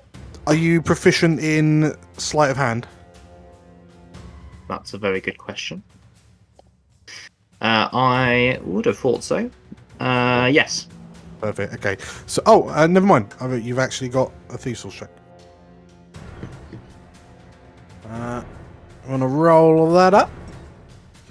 18. Okay, so you close the door, and it's not the most finessey job you've done, but effectively you jam the thieves' tool in, and you just wiggle a bit, and then just snap the thieves' tool off in the lock, basically barring it from entry. Yeah. Cool. And yes, so Badger, you would have skipped out whilst it was happening. As this is happening, the two of you hear a voice from the other end of the corridor. What's happening? What's going on? And you watch Badger as an Allophon steps out into the corridor. And, what's the noise? Where is everyone? She shouts. And seeing the door locked behind you, the two of you, she looks around and Tor! What's the meaning of it? And you see her stomp off through a doorway at the end of the corridor. So Badger, you moved out with Zumbo. Yeah. Was there anything else you're doing? I'm gonna ask Zumbo if there's any point us still being invisible right now. Like, shall we keep it up just for now, or to the moment we start attacking something, we'll stop. But I guess we might get a sneaky hit or two in? Yeah, no harm in it for now. All right, cool. Do we want to get our friends, or wait for them to run out, or shall we go on ahead and try and scout out what's happening? Do we know where they are? I mean, is this door open? Can we see? Oh yeah, that door's open. We Yeah. can see Balthazar and Katya from here. Oh right, cool. Yeah. Well, I don't Given know, we're was it- invisible, we could probably sneak downstairs just to see what's happening. assess the situation. Yeah, let's do that. Okay. Yeah, they'll probably So- join us soon, won't they? Yeah, exactly. So I'm going to start making my way, not at full pelt, just sort of calmly towards the stairs. No worries. Speaking of calm, Hiram, what do you do in your hastened state?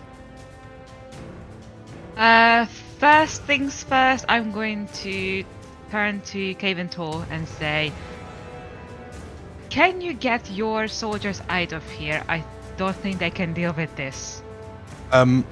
We will do our best to do so. And Caven looks to you and like he looks to you and he looks to the mess, the carnage on out the front of this building, and but we have to, but and you see like his hand shakily reaches for his sword handle, and we have to defend this. We have to defend this in the name of the king. You should defend your soldiers in the name of the king. You are no use to him dead. Let us deal with this. And he looks at you and I'll follow you down, and and he stops, and then you see his head like look out the window. But what do we do? And he looks to you and I'll follow behind you. Okay. So, knowing about the window, I think this will be the point when I should just jump out. How sturdy are these bars? I mean, you can try and break him. As Minsc once said, use berserker strength to bend bars. I don't have berserker strength. I'm not a barbarian. Sorry. Roll me a strength ability check. Oh jeez. 13. Okay. Don't think that will do it. So you punch through the window pane on the kind of reinforced bars, just kind of get some purchase, and you grab hold of it, 1 foot against the wall, and it just doesn't budge. Okay, time to run. Okay, so without me measuring out everything, how far can we get? 1, 2, 3, 4, 5, 6, 7, 8, 9. You can get to the stairs basically with your super speed. Yeah, might as well. The sooner the better. Okay. Nyum. Nyum. Apparently, I have collided with a wall to do. So Zumbo's nearly run over by Hiram. He just goes past like the Flash. Yeah. I mean, do you want to hold on to him? Oh, that's a great idea. Ride his coattails. Just on like a train, yeah. It's going to be Badger if you guys can hold on to the freight train that is here at the moment. Okay, so about that far? Yeah, okie dokie. Sounds good. Anything else here, Ram? Yes. As a bonus action, I would like to cast. Where is it? Fine weapon. The branding smite. Oh, okay. So Badger, you jump out the way as Hiram comes steaming through, and as he goes along, you see him draw Argentis from its scabbard, and then with a flick of Hiram's wrist, the blade kind of ignites in this bright, fiery radiance. So Hiram, if you want to go a little bit further, you can actually take a dash action as part of haste. I thought this was part of No, dash. it doubles your movement, but you get an extra action which you can use to attack, or you can use the dash. Oh, excellent! I am going to go even further then. Is Zumbo holding on to Hiram? Is that something Dumbo could have done, Dan? Quite possibly, yeah. Oh my gosh, he's lit up like a Christmas tree. Yeah, Dumbo would have just like stuck out his hand in greeting to Hiram and got basically carried. Yeah, Hiram, you feel Pulled in something. the pulled in the wake, like. Out of curiosity, because one of the things that branding smite gives me is to make a creature visible when they're invisible. They can't become He invisible. is now kind of part of me. Oh no! So you can't. Yeah, you can't become invisible. But that's not what I'm saying. But because when I hit something, if that creature is invisible, they become visible. Oh, I see. Yes. Because of the radiant damage I deal. So I'm thinking, like, now that he's kind of part of me, and that the light of the branding smite spell kind of envelopes him too. Does he become visible? Well, you know he's there because he's shouting, "Hiram!" in your ear. Okay, so he doesn't become. Yeah, you hear him shout "Ah!" as he becomes a sudden passenger, but he doesn't become visible. No, unfortunately. But you can feel his weight flapping on the back of your cloak as you go along. Cool. Okay, so that so now to dash. And then if you head back, that'll take you downstairs. Yeah. We'll send Zumbo down there as well. I think that's as far as I can go. Okay. And as you get to the bottom of the stairs, and kind of come to a stop, you see that there are loads of purple dragons in the room.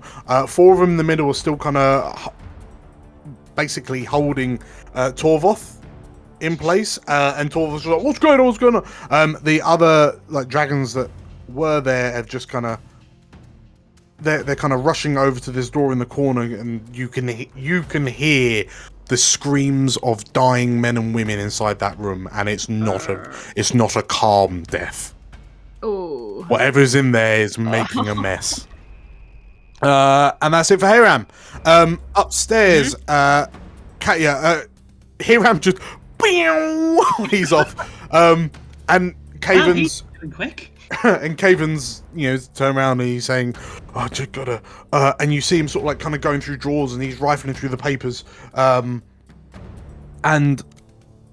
he starts kind of grabbing just papers and books and kind of just pushing them into a satchel, and he looks at you and go, he says, and he ends his turn. Balthazar sits there and, are we going? Says Balthazar. We're going. Oh, I'll protect you, Katya. Thank you, Balthazar. And he sort of gets his stick out and holds it like a club and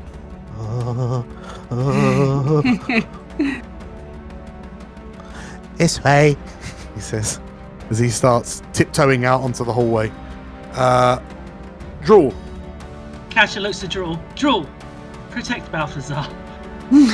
And the dog barks and goes after Balthazar, and you hear "Ah!" from outside on the landing as this dog comes running out. And finally, Slate, did you ratify? I mouseified. You mouseified.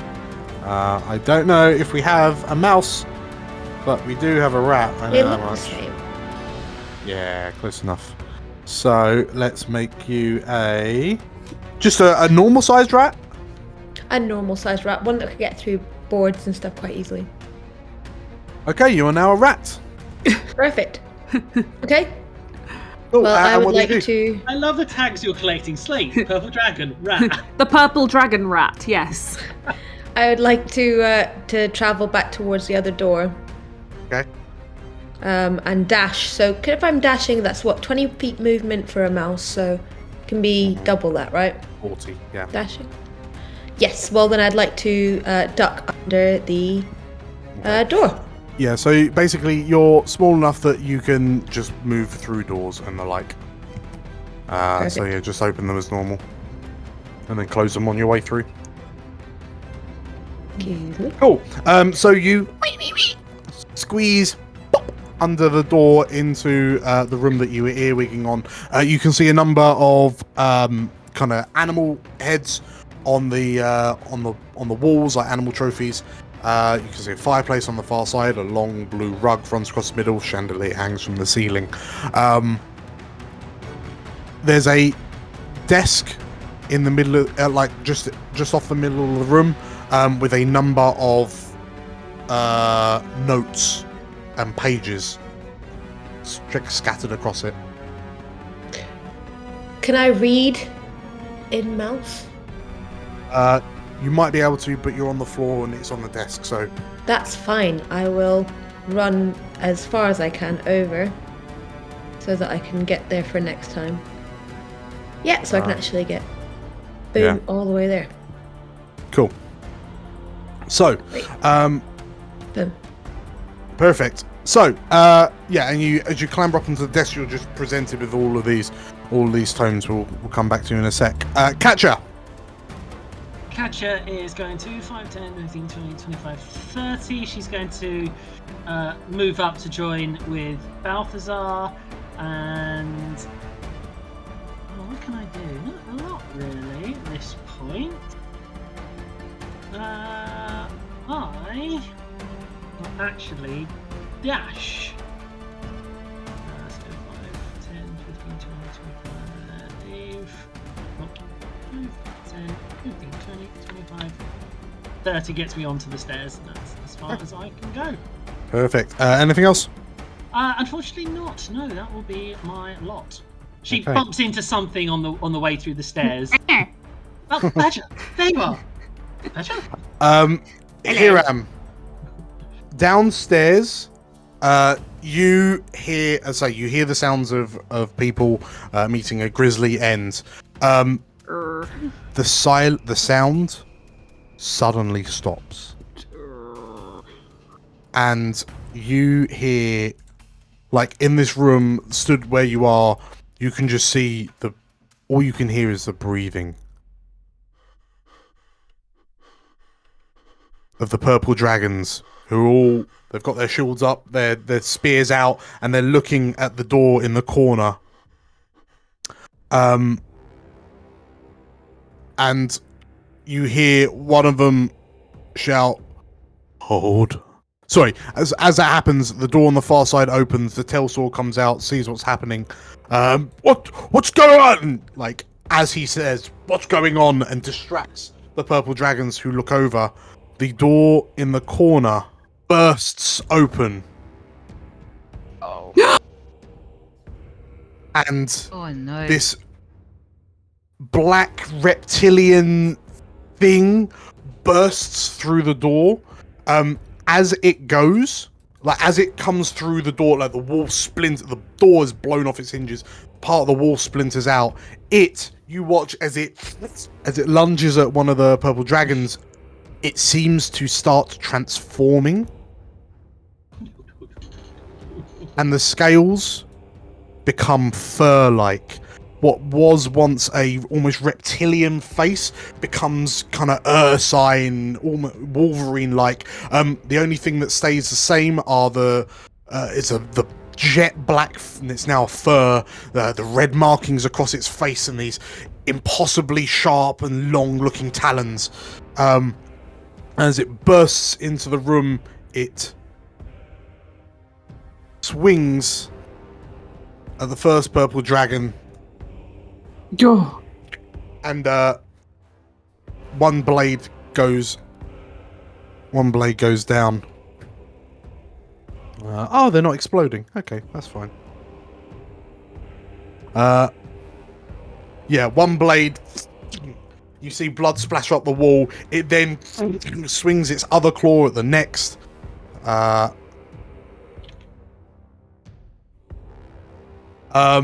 it hits the you see the purple dragon almost kind of bend backwards as the claw hits it hits her on the shoulder and slams her into the ground. First she died, now she dead. And it leaps over their bodies to the third and bites into his neck. And Torvoth, as he gets sprayed with blood, and the dragon, as he...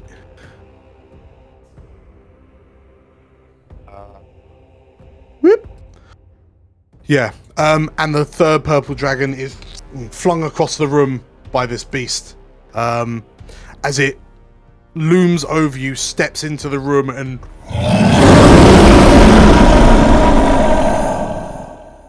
at you.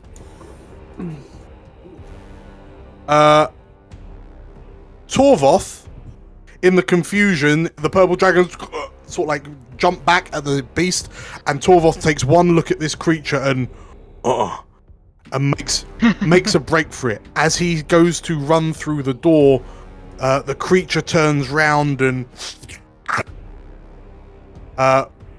gets a bite on Torvoth, hits him, and Torvoth, as a huge chunk is taken out of his shoulder. And he, what the?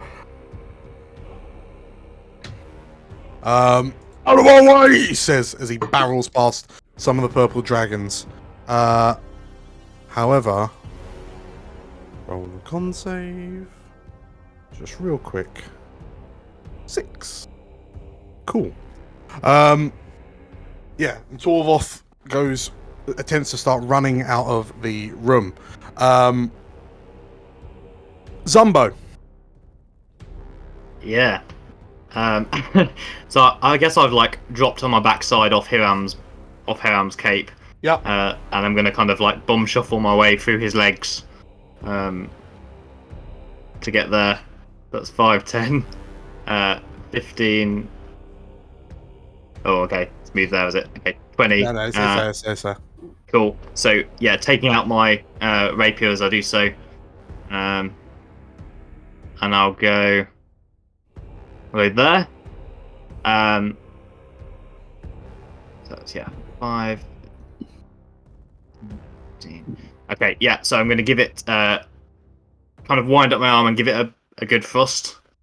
Okay. Get advantage for being invisible. You do, yes. Awesome. Okay.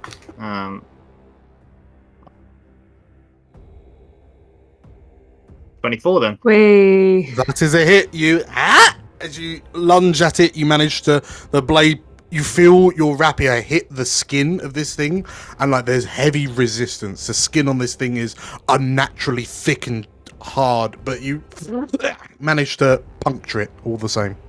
Awesome. So that is 11 piercing damage and 7 thunder damage. Okay. So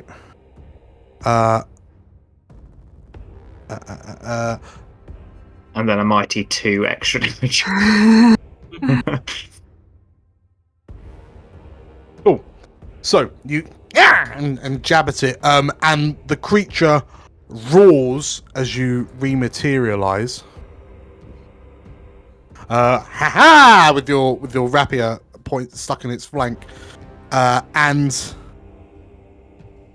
it roars in pain, and its arm swings wide and backhands you for 16 slashing damage. Okay. That was a Just 30 to hands hit. me through the door. Yeah.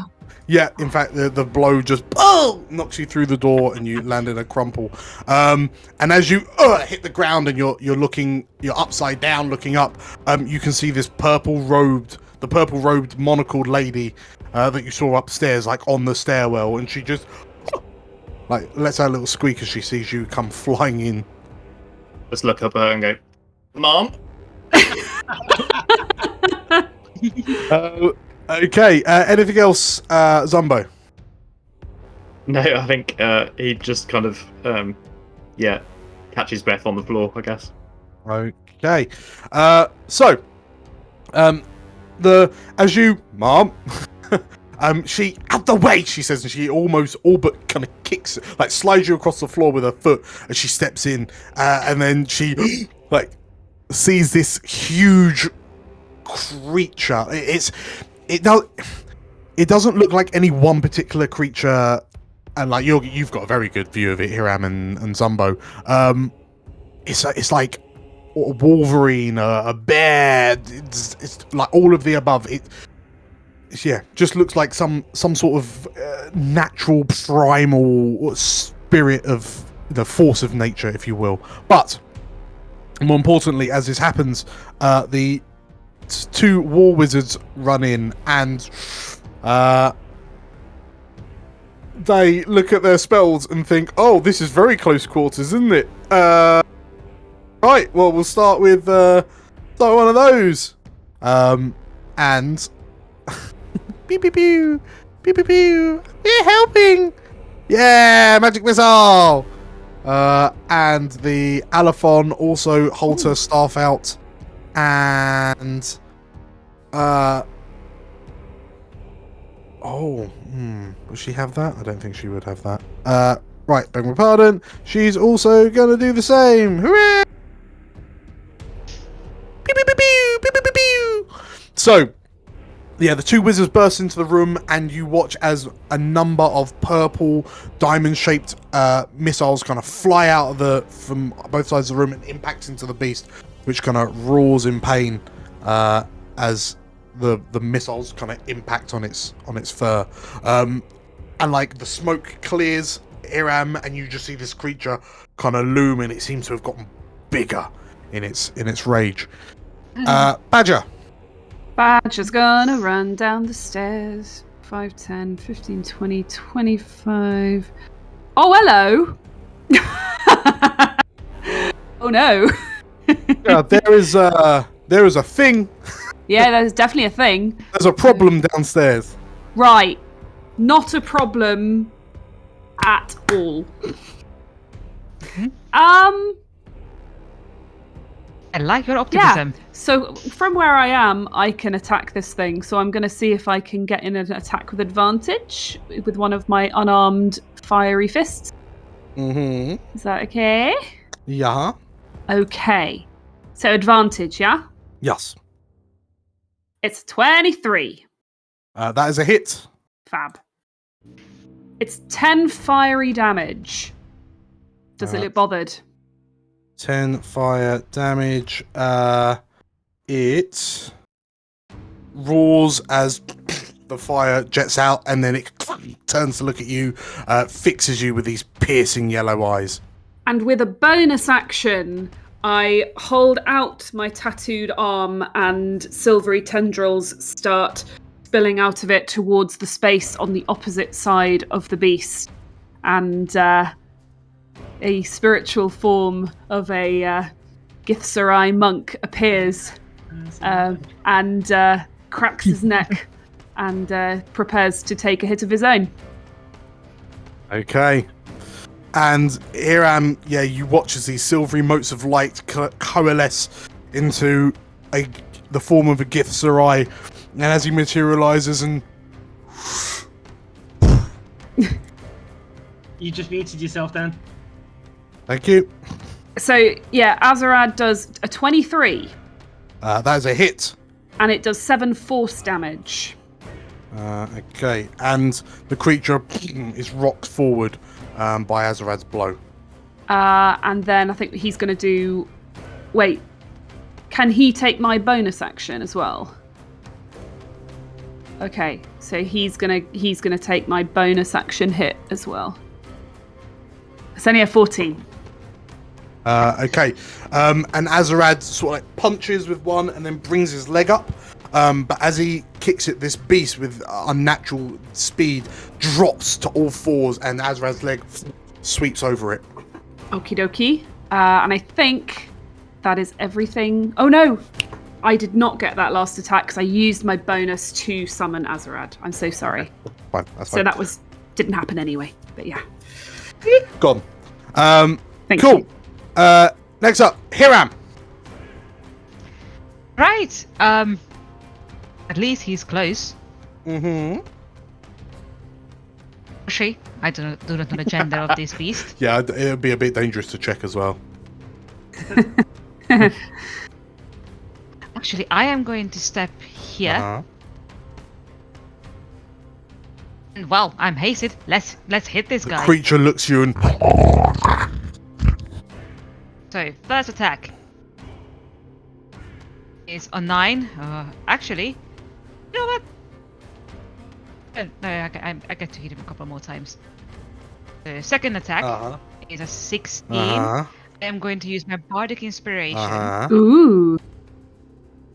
Good thinking. Take that, a 19. Okay, so you bring your first blow in, and it like almost slides across the floor, and the sword hits on the ground. As you then use the recoil to then bring your sword up for a second strike, you hit it on the flank, and like the sword catches on the fur. And as you put that extra bit of oomph in, the sword slides through, and you see blood splay out. Okay, so that is 8 slashing damage. Also, I am going to cast Smite at the same time. Okay. First of all, 8 for the attack itself, and I think it's a 2d6 with the branding Smite. Let me double that's check correct. that. Yep, so that's 2d6 of radiant damage first things first. Extra 10 radiant damage, and then from the first. The 3 was your bardic, wasn't it? No, wait. Was it these? The 3. Yes. Yeah. Okay, the so 3 18 damage from the base attack, and then your smite. Yeah, and then the smite. If I can find it. Why does my... Well, what level are you casting at? That's the thing. I think I'm gonna go second level on this one. Hey! Yeah, I haven't written it out. So it'll be 3d8.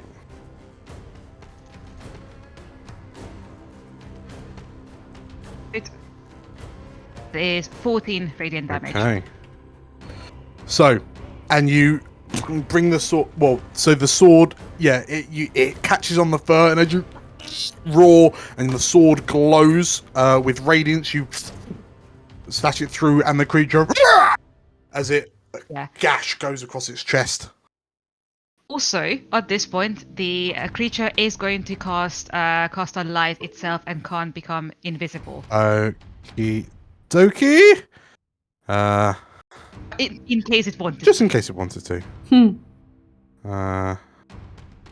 Cool. Okay, it is now glowing. Boom.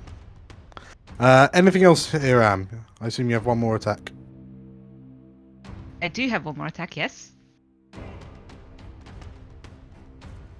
And that's a 15, so probably... Okay. And as you you slash it and it rears up, and as you bring your sword back down, it grabs the blade of your sword and kind of swings it away. And it looks at you, and it looks like there's this predatory nature in its stares. It looks at you. And Hiram, as you face it off and sort of like stare at it eye to eye, you realise you've seen someone look at you like that before. And your mind is hurled back momentarily to when you were saving your family from the high hunt, and you were... I knew it! I told you guys! I knew it! Sorry. To pierce it, the savage stare of the high hunt cult leader as you jawed him with Emily at the back of the keep. Two things. Yes. Because I don't think you have seen in the chat, but I did say I think we have seen this creature. Was this the statue in that cave when we saw the ritual? Do I remember? Maybe. So. Maybe. Second thing, I still have a bonus Okay. action. Is going to be channel ability champion. Champion challenge. I needed to roll me a wisdom saving throw. Very good.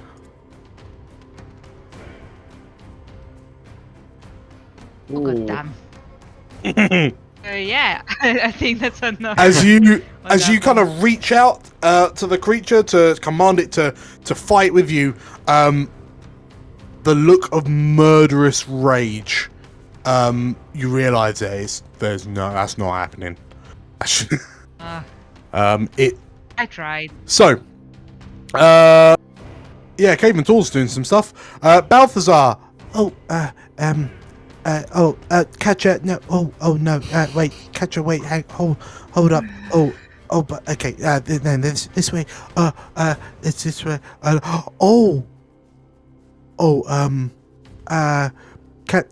Katya, best if we stay up here. And Drool? Drool? Where is Drool? Where have I gone? I'm over there. 10, 15, 20, 25, 30, 35, 40. And then I guess he's going to dash 5, 10, 15, 20 to about there to give Balthazar some room. So he's going to dash in and like get along the carpet, falling over at one point. When he gets back up on his feet, he's standing for the beast of Marla, and he probably figures out what he's meant to do first, and then falls into the usual snarling pose as he figures out it's time to fight. Okay. So that's his turn. Slate Purple Dragon Rat. So I'm Slate Purple Dragon Rat reading the notes on the table, and probably not being very keen, being like, ooh, there's lots of loud sounds around me, but I guess there's lots of loud sounds around everyone. Yes. So the looking through, like, you climb up onto the books and you look at the tomes that the Allophons, like, it's in a scruffy handwriting, so it takes you a little while to kind of read bits. It seems to be the records of conversations that between the writer and someone else.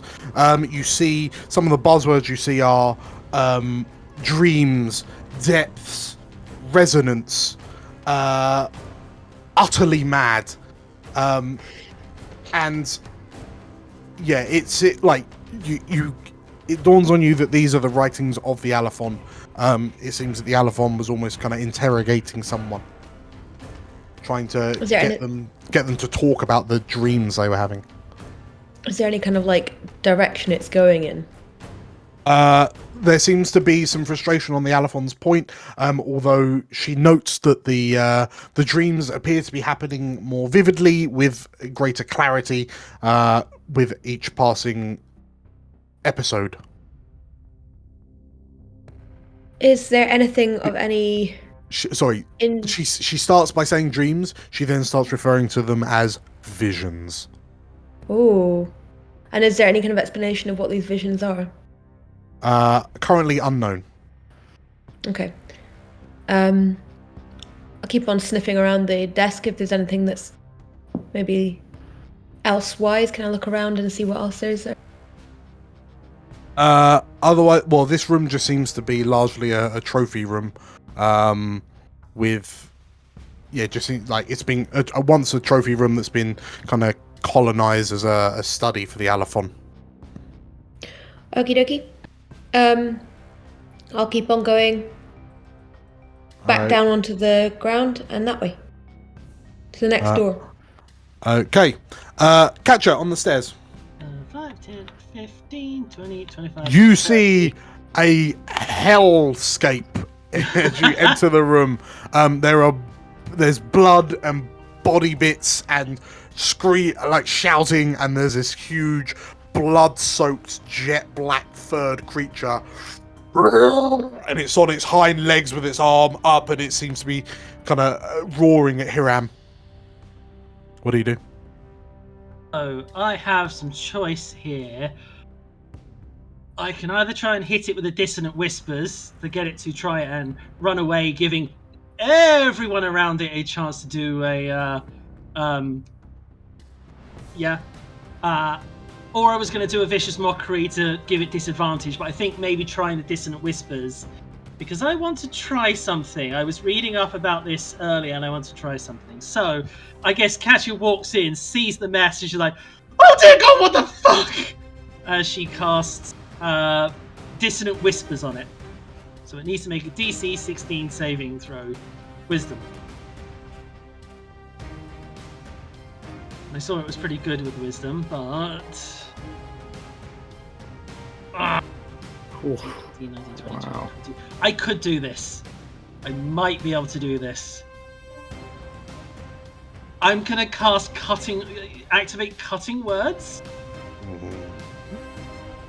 and subtract a D8 from its saving throw. Okay. You need a 6 or more. I know. Gods of dice, don't let me down. Yeah. Nice. Okay. Oh. What is it that you say to it? Like in your hair, out loud in your head? I think it's mental. I think she actually reaches out to Ezerad, so suddenly she sends like a psychic, almost like affirmation from him. She's like, maybe even sort of like psychically, she just calls out, I can't do this, and maybe she hears back from Ezerad, you can. Right. And it strengthens her ability to suddenly punch through and hit the creature. Right. Obviously, if you're happy with that, obviously, I don't want to put beers in your mouth. Right, here we go. So, as you reach into the creature's mind, you hear the sound, like you hear a roar in your head as you kind of reach out to try and kind of make it run away. You do the thing where you think about something running away, but instead you hear a roar in your head. But as you try to focus, and you like the effect, basically the effects of cutting words, cutting the bestial roar starts becoming more human-like, and it starts becoming like a roar of anger, more of a roar of help, a roar of a plea for help, if you will. And there is a moment where there's a flash through your mind, and you see a face, and it's the face that the roar is coming from, and it looks like Chiron. Fucking knew it. And in that moment, the beast snaps back, your head jolts back, and it makes a break back through the hole in the wall. Everyone... Firstly, right. it takes 10 psychic damage. 10 psychic. Okay. Minus 10. Does that count as voluntary movement? It does. So, Booming Blade, right? Yeah. So 8 thunder damage. Okay, minus 8. Cool. Right. So, bloody hell. Right. The Alaphon has got a sword out, so she's gonna bonk. She misses. Hiram, you get your opportunity attack if you want it. Bonk. You miss this dragon. You know what? I'm gonna use my goddamn inspiration and reroll that because. Okay. I have been rolling so bad. It's very unusual. Okay, let's try this again. You're getting there. I give up. Boom! He misses. Drawl gets an attack. Drawl misses. Oh really? Oh man. That Belgian misses. Azarad. 18. Wow. Azarad gets an opportunity. Azarad misses. Okay, so you just sliding off all the blood that's matted this creature's, matters this creature's fur. The fur now almost kind of plate-like in its hardness. And you watch Katya, well, everyone actually, as it runs and it makes a break for the as it makes a break for the outdoor world. So we can just delete that wall right there because it Kool-Aid guide through it. As it runs, you watch as it leaps out into the forest, and its form twists and like you can see its bone structure rapidly moving and twisting as it roars in pain. And as it goes, you also see that the slashes across its body start to seemingly knit back together, and it transforms from so what was once like this transforms into like its arms, its fur almost elongates and it seemingly becomes like feathers. Its head narrows to a point and its snout becomes a beak. Its back legs kind of shrink slightly and it turns into a distorted, disfigured bird-like creature and leaps into the sky, and with a flap it clears the canopies. You hear branches snapping as it flies away under the effect of your spell. And with that,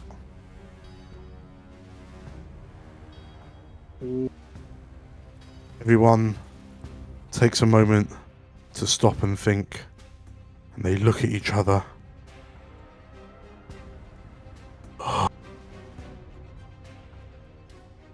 And I think we'll call it there. Well. Julia, you muted. Yeah. Well, that was something, wasn't it? Congratulations on completing session number 9. So, Elle, how do you feel about us looking into your background there? Why you gotta do it like that? No, it's intriguing. I love Sorry. how you weren't even there for it. We're off being a mouse. I know. somewhere. I'm really like worried now. It's gonna end up being like, is Chiron like some? Sorry, Yeah, I you just just suddenly turn up afterwards like, what's up, guys? Bah! Hey, I've got this bloody dagger on me, sickle on me. What's that about? Oops. Something. sorry, I've just remembered something. I'm real sorry, guys.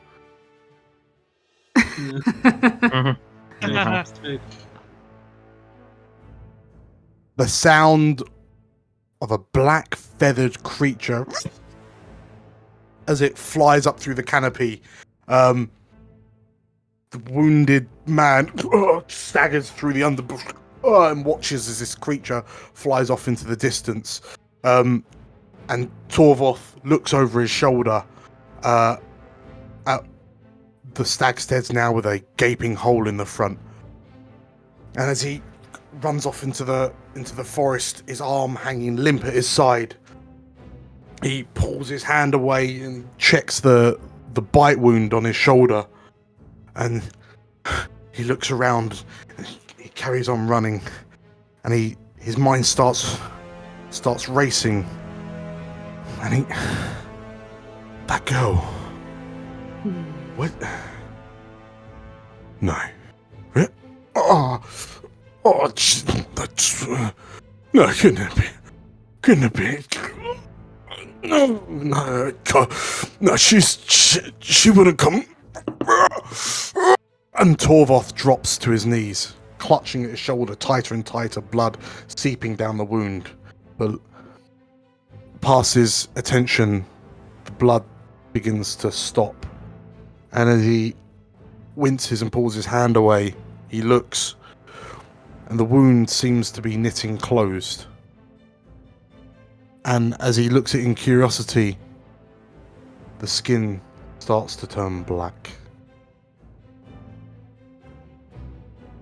And at that moment, he focuses and he pictures the face of that little girl.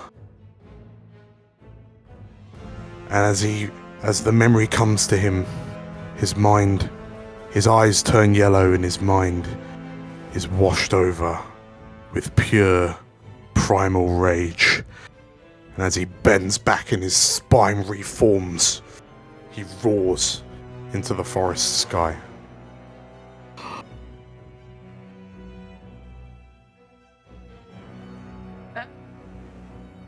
Oh. Everywhere we go, we make friends. Yeah. Yes, congratulations everyone on completing session 9. Hey. That was a good one as well. Yeah, thanks, Dan. That Yeah. was Thoroughly amazing. enjoyed that. Yeah.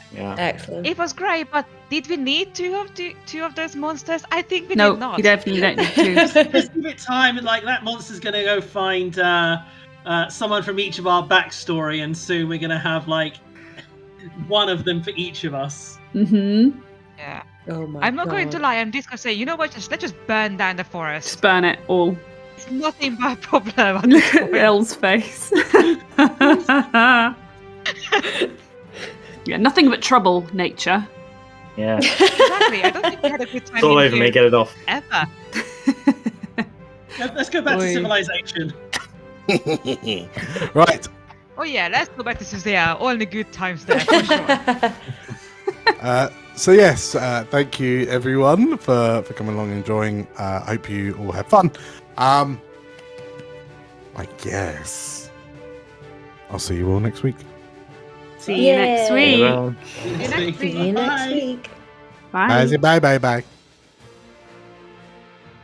Oh man, that was some... Holy mackerels! Yeah, I know, right? Yeah. that was a Holy session. shit. Despite having seen off that monstrous beast, there appears to be more to the mystery of the artifact than meets the eye. Who is Renna, the mysterious elf upstairs? Why is the king employing such men as Torvoth? Is Raedra going to arrive and make the situation even more chaotic? I wanted to take this opportunity to thank you once again for reaching the end of the video. It means a lot to us, and if you liked what you heard or saw, consider giving us a like and a comment down below. New videos are uploaded each week to the Explorers of Elsewhere channel, and very soon you'll be able to listen to the adventure on a number of podcast streaming platforms. You can get updates on when we're up and running with that on Facebook, Twitter and Instagram. Links are down below in the description.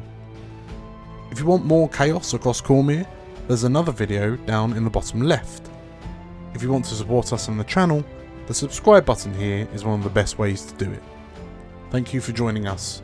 Stay safe, and as always, may the realms endure.